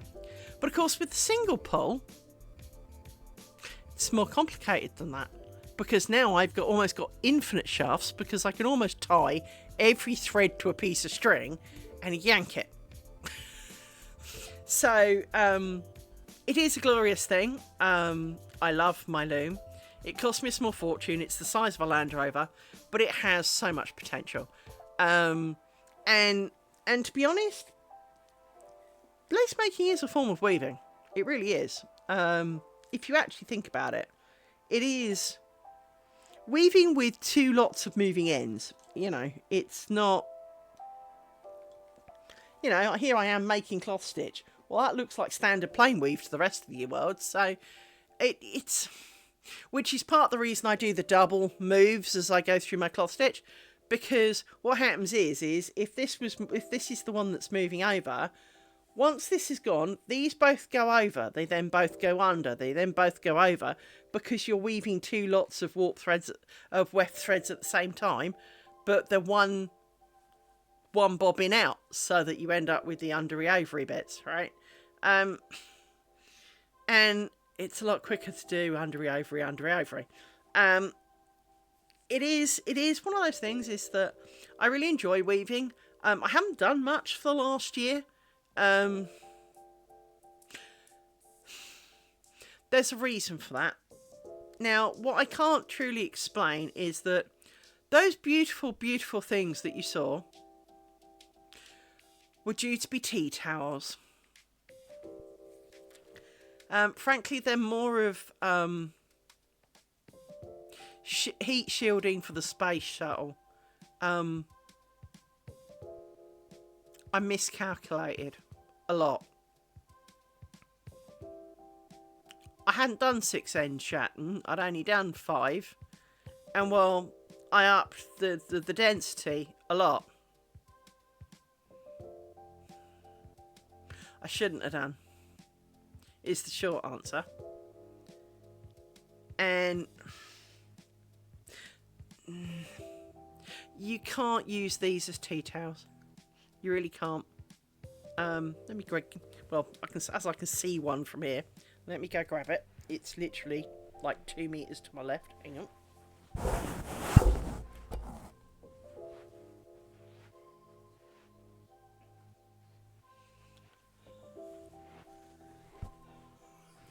You see, I kind of do. Well,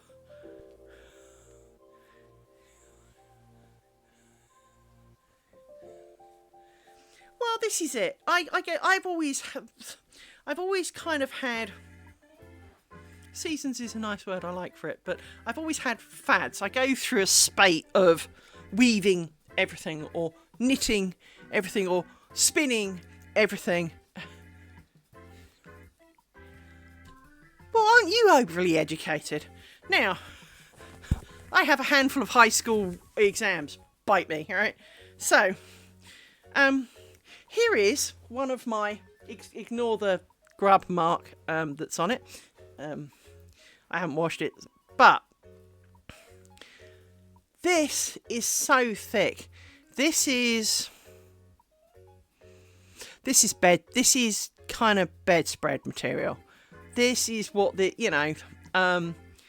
is so thick, in part because it's 8/4 cotton.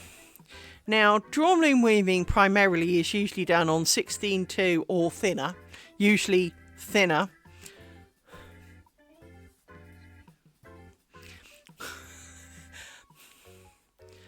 I graduated from the school of yippee, I ran away. I bunked that, I think is possibly more accurate. But this is still beautiful. There is, I'm not going to deny that. It does make a really good cover cloth for things like this because, well, it's not moving in a hurry because, well, frankly, it's got discernible thickness. I mean, look at this. This is not a tea towel. This truly is. Bear in mind, this is not a folded edge or anything. This is the raw edge. And it's, well, 3-4 millimeters thick. This is not fit for tea towel. Now, it would make a good centre. Very cushiony. It could do a good cushion. But, of course, it's the length and width of a tea towel, which, of course, I didn't realise how thick it was because I'm a dumbass. I waited until I'd done all of the red ones before I took them off and started the green ones, and I just kind of thrown the red ones in a pile because obviously it comes on as a big long bit, and I roll the edges. I mean, I do a nice rolled hem here. Please acknowledge the gloriousness that is my, oh my god, how thick is that, but a rolled edge hem, which I do without pinning, by the way. I literally roll it and zoom across it at the speed of light, because I'm getting pretty down with that. But the problem I have is that clearly it would make more of a centerpiece for your Christmas where you're going to put the hot turkey on an expensive wooden table.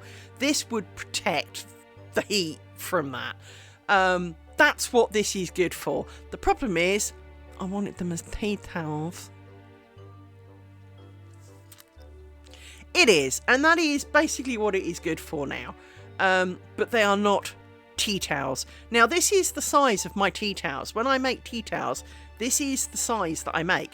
I mean, half the tea towels you buy commercially are as long as mine are wide. But part of the reasoning for this is, and I'm sure anyone who's hand wiped a dish will agree, if you've got a decent dinner plate,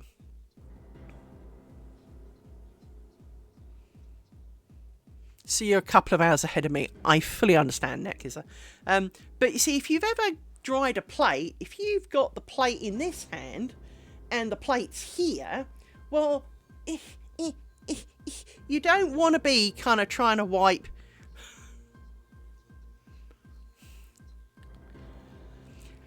And this is it. My tea towels are huge in comparison to the standard commercial tea towel.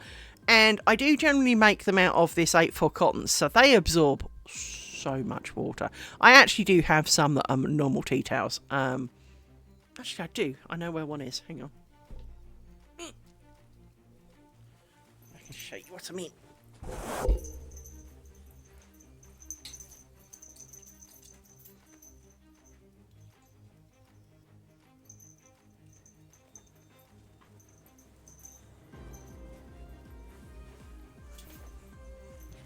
So this one is, it is actually white and blue. It looks like pale blue and blue, but it's just the way it looks because of the,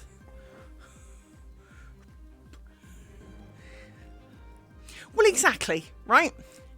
I've made loads of these for people. They've all got funny marks on. I'm going to be blaming the dogs. But this has been hanging on my banister as a clean one for a while, so clearly not as clean as I thought. But as you can see, this folds quite nicely. This doesn't really fold. This scrunches up. This kind of, you can a lot more easy. This is definitely more kind of heat protectant. But this is one of my normal tea towels made of the same stuff. I can tell you now, yeah, the red was a miscalculation. So this is normal for me. This is much more normal tea towel for me. Again, got my rolled hem on it. Look, there it is. And technically this one's slightly wider, I noticed. They're all variant, depends on the pattern, because obviously I want to complete a motif or whatever. But I make loads of these, and then I've I mean, what I tended to do when we were in the office was I made a load and I asked my co-workers, does anyone want some tea towels? And if so, name the colours you can't stand.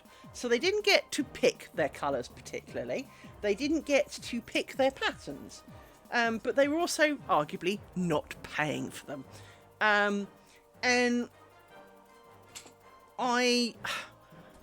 anyone who wanted to make a contribution towards the end result, because obviously it cost me money, was invited to do so, and I would donate it to the local dog charity. So, which I did. And I got to be so mean to my boss. My boss at the moment said any colour will be fine. He got pink ones. And don't tell me you can have any colour, because you get all the colours I don't like. But I love my 8/4 cotton. I really do. And I make lots of tea towels out of them. I worked out I made, I think it was something like 260 tea towels. Well, you've got to, haven't you? I think I made 260 tea towels. I do still have some of them. Some of them are mine, obviously, like that one. I've got a good few of my own, but I generally donated them to worthy causes. Frankly, anyone who sat still long enough, kind of like, hi, do you want some tea towels? You know, because my ability to make tea towels far exceeded my ability to use them. Why am I working backwards? Because I don't need to work backwards. Stupid cow. I need to do this row. I need to stop. Right. Here we go. Let's put 2 in here. So, yeah, I made a few on request for people. Quite a few. And one of the things that I will say that is good about the whole tea towel concept is that it's a bit like making lace bookmarks.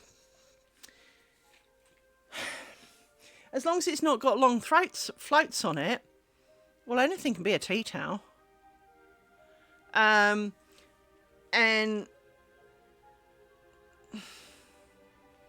1, 2, 3, 4, 5.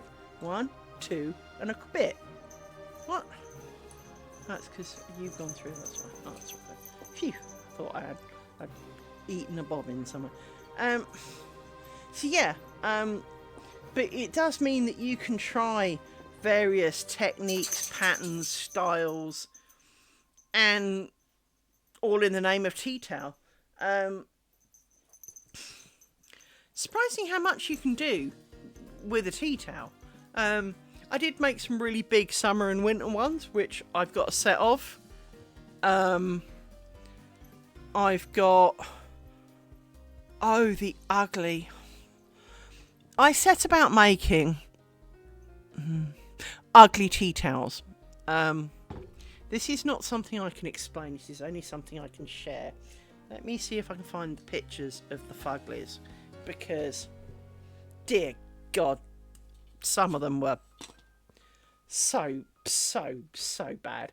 So let me scroll back through here. Because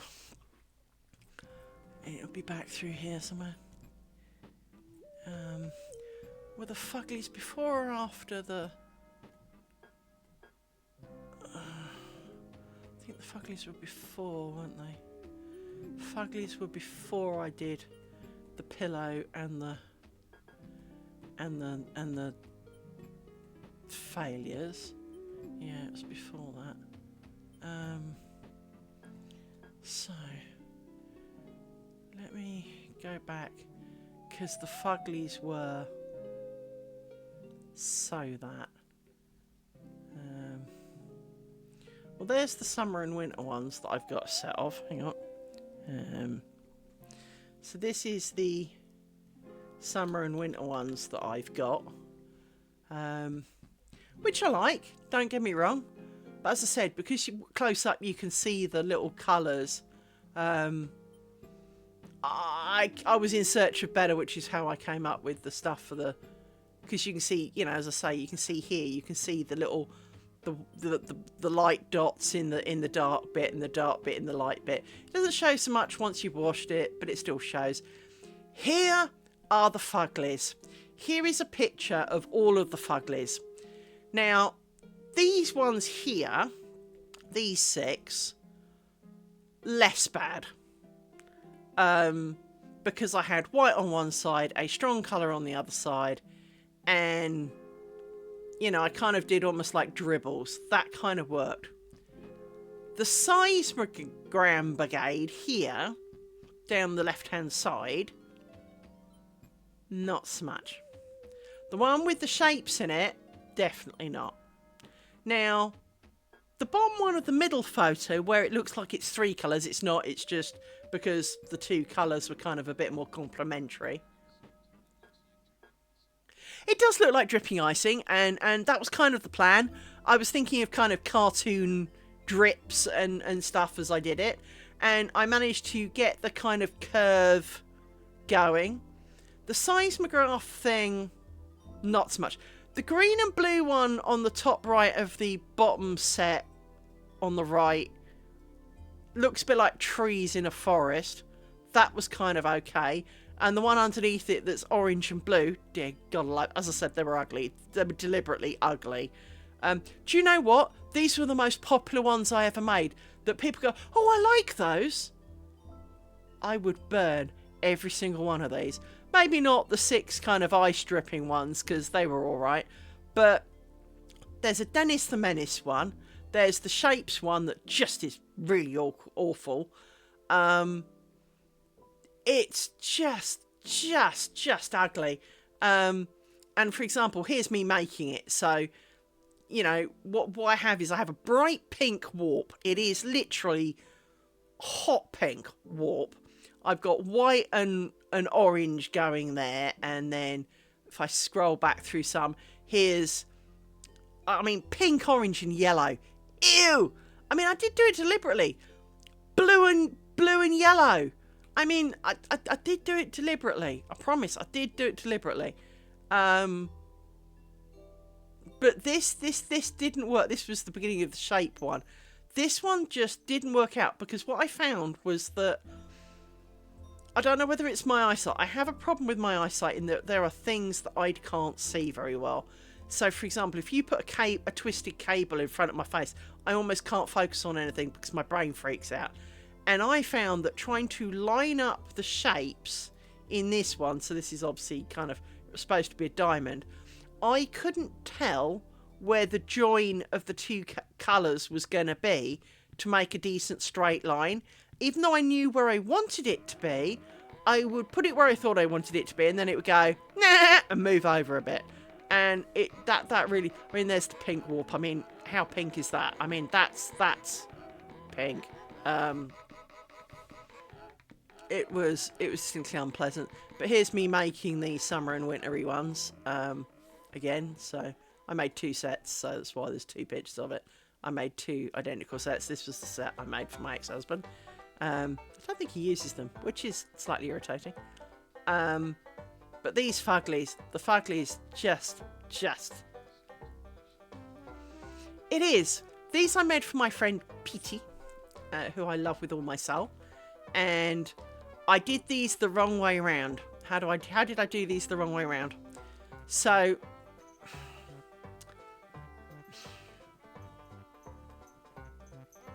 instead of lifting like 1 thread out of every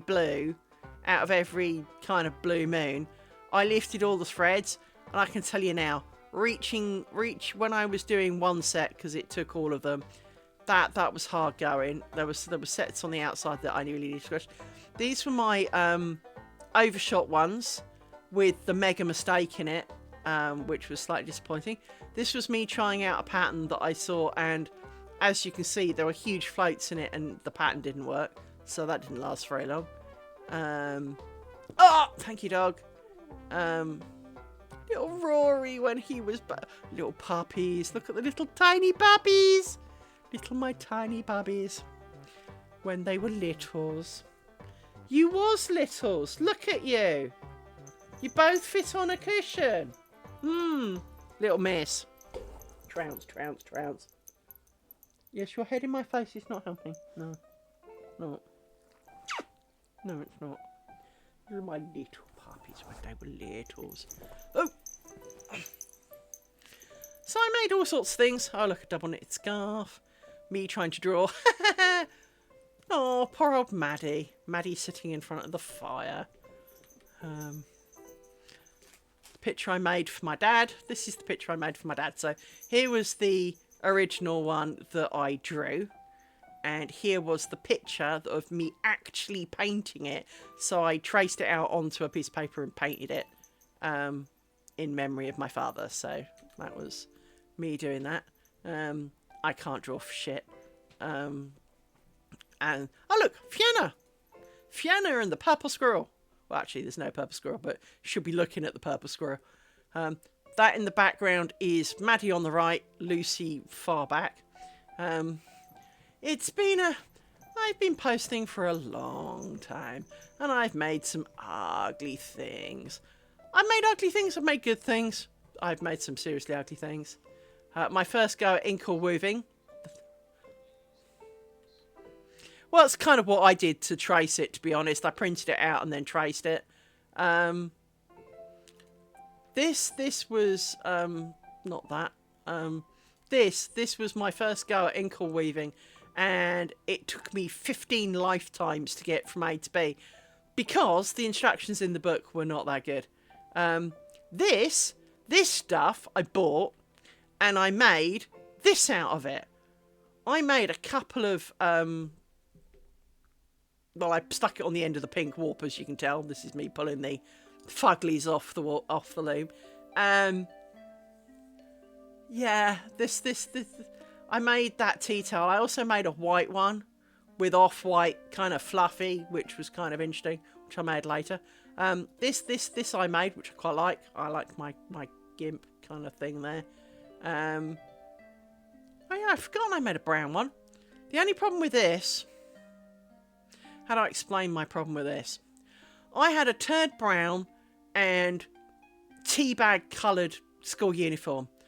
And that's all I can see when I look at that picture is my old school uniform, even though it's black and brown. Sorry, black and gold. It just screams my old school uniform. There was the fluffy one I made. This one's currently in my downstairs toilet. It shrivels up a lot because the fluffy stuff shrinks like buggery. But it's actually really nice. It does make a really nice kind of thing. This I gave to co-worker. He was very pleased with these. Trev's cushions, more things, a revamp of the things that I made while I put my loom together because I wanted to fill a bit of time. Pictures of Rory, some more things. These were the first things I made with my draw loom, and I made the M and the octopus for a co-worker. He was coming up anyway, and I got this, and the night before I made this. This is of a special little octopus for one child, and to make sure his other child didn't feel left out, I made her a heart with an M in it. So that's where they came from. And then we did all of those, and then we did the green ones, which are basically the same patterns as the red ones, but and then I kind of got more into ink or loom weaving, so there's some tablet weaving. I really like this pattern because you can see there how flat it is and how smooth it is. I really like that.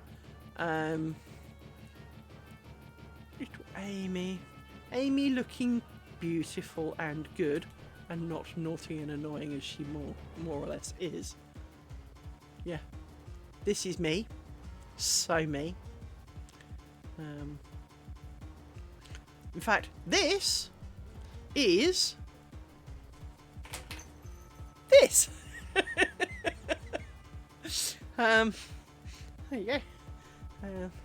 See, this is actually real. This is me. So yes,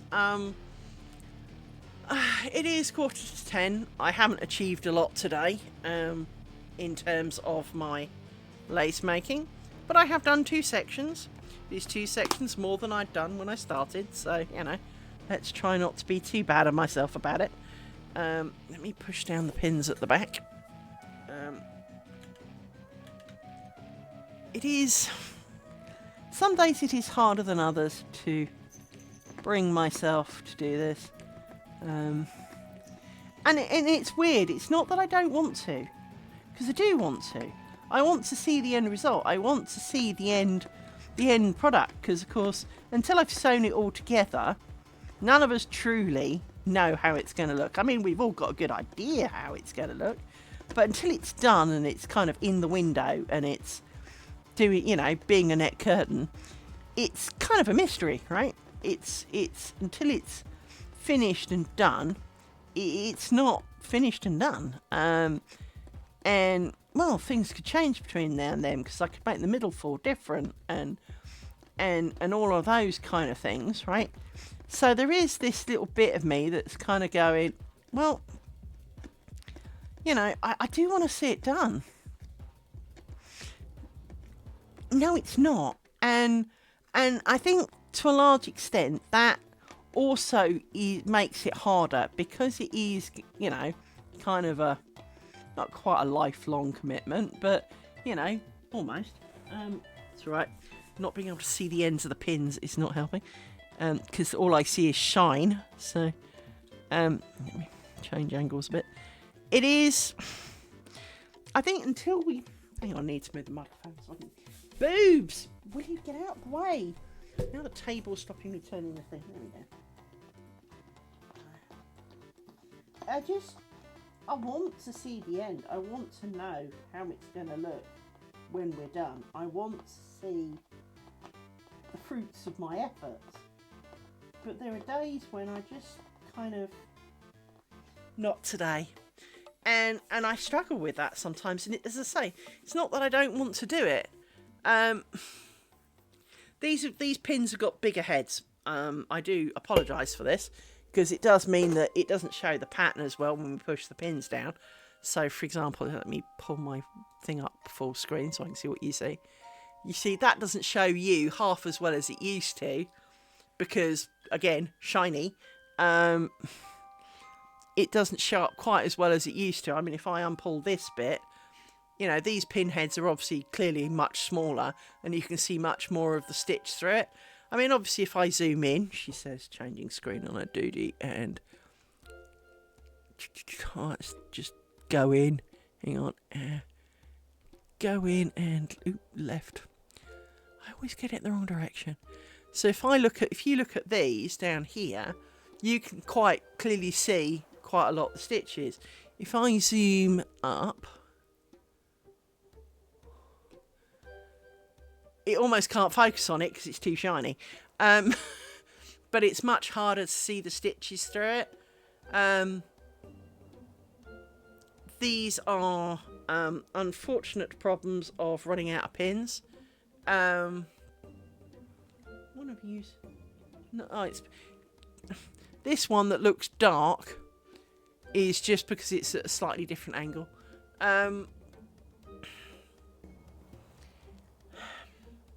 It is difficult.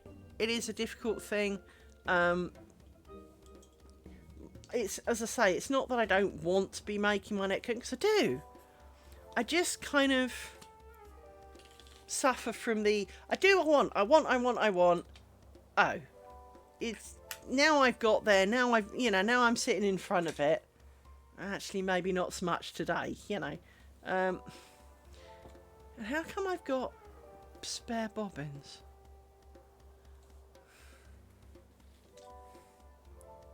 It's because you live in here. That's why. Right. You live in here. Wondered where you lived. Right. So, just push you around there like that, you around there like that, because you can join them. Where's my phone? I think I'm going to disappoint you today and shut up shop for the day. I apologise, as always, for shorter streams and all the rest of it. But once we get to the end of this square, I have sufficient more pins that we can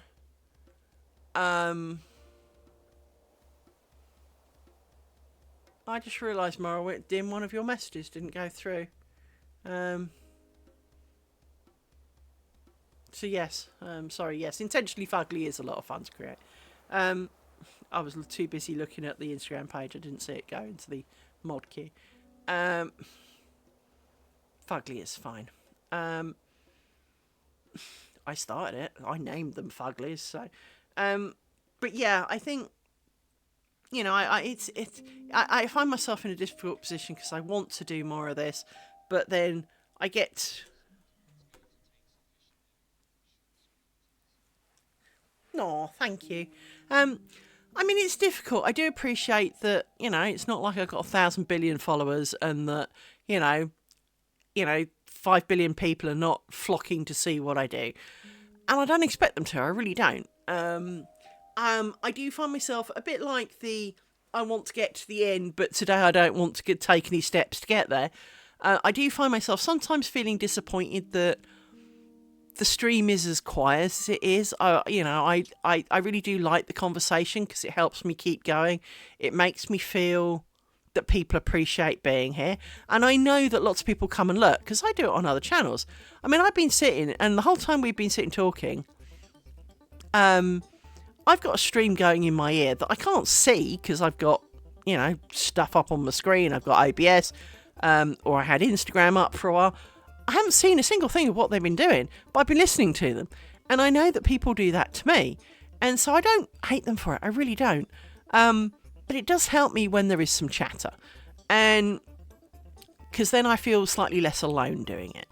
And, you know, it would be great. I think if there were kind of like 2 or 3 people having a conversation, preferably including me, but not necessarily, it makes the whole stream feel much more alive. And, you know, but I don't have any marketing skills. I have negative quantities of marketing skills. So from that point of view, I'm not going to be able to encourage people to come back. I'm a moany old fart who bitter and twisted. You know, really, people are not going to want to watch too much of that. Unless they're also equally old, bitter and twisted, I think. So, you know, please do not read into that I think you're all old, bitter and twisted, but I do primarily think it's going to attract those kinds of people. But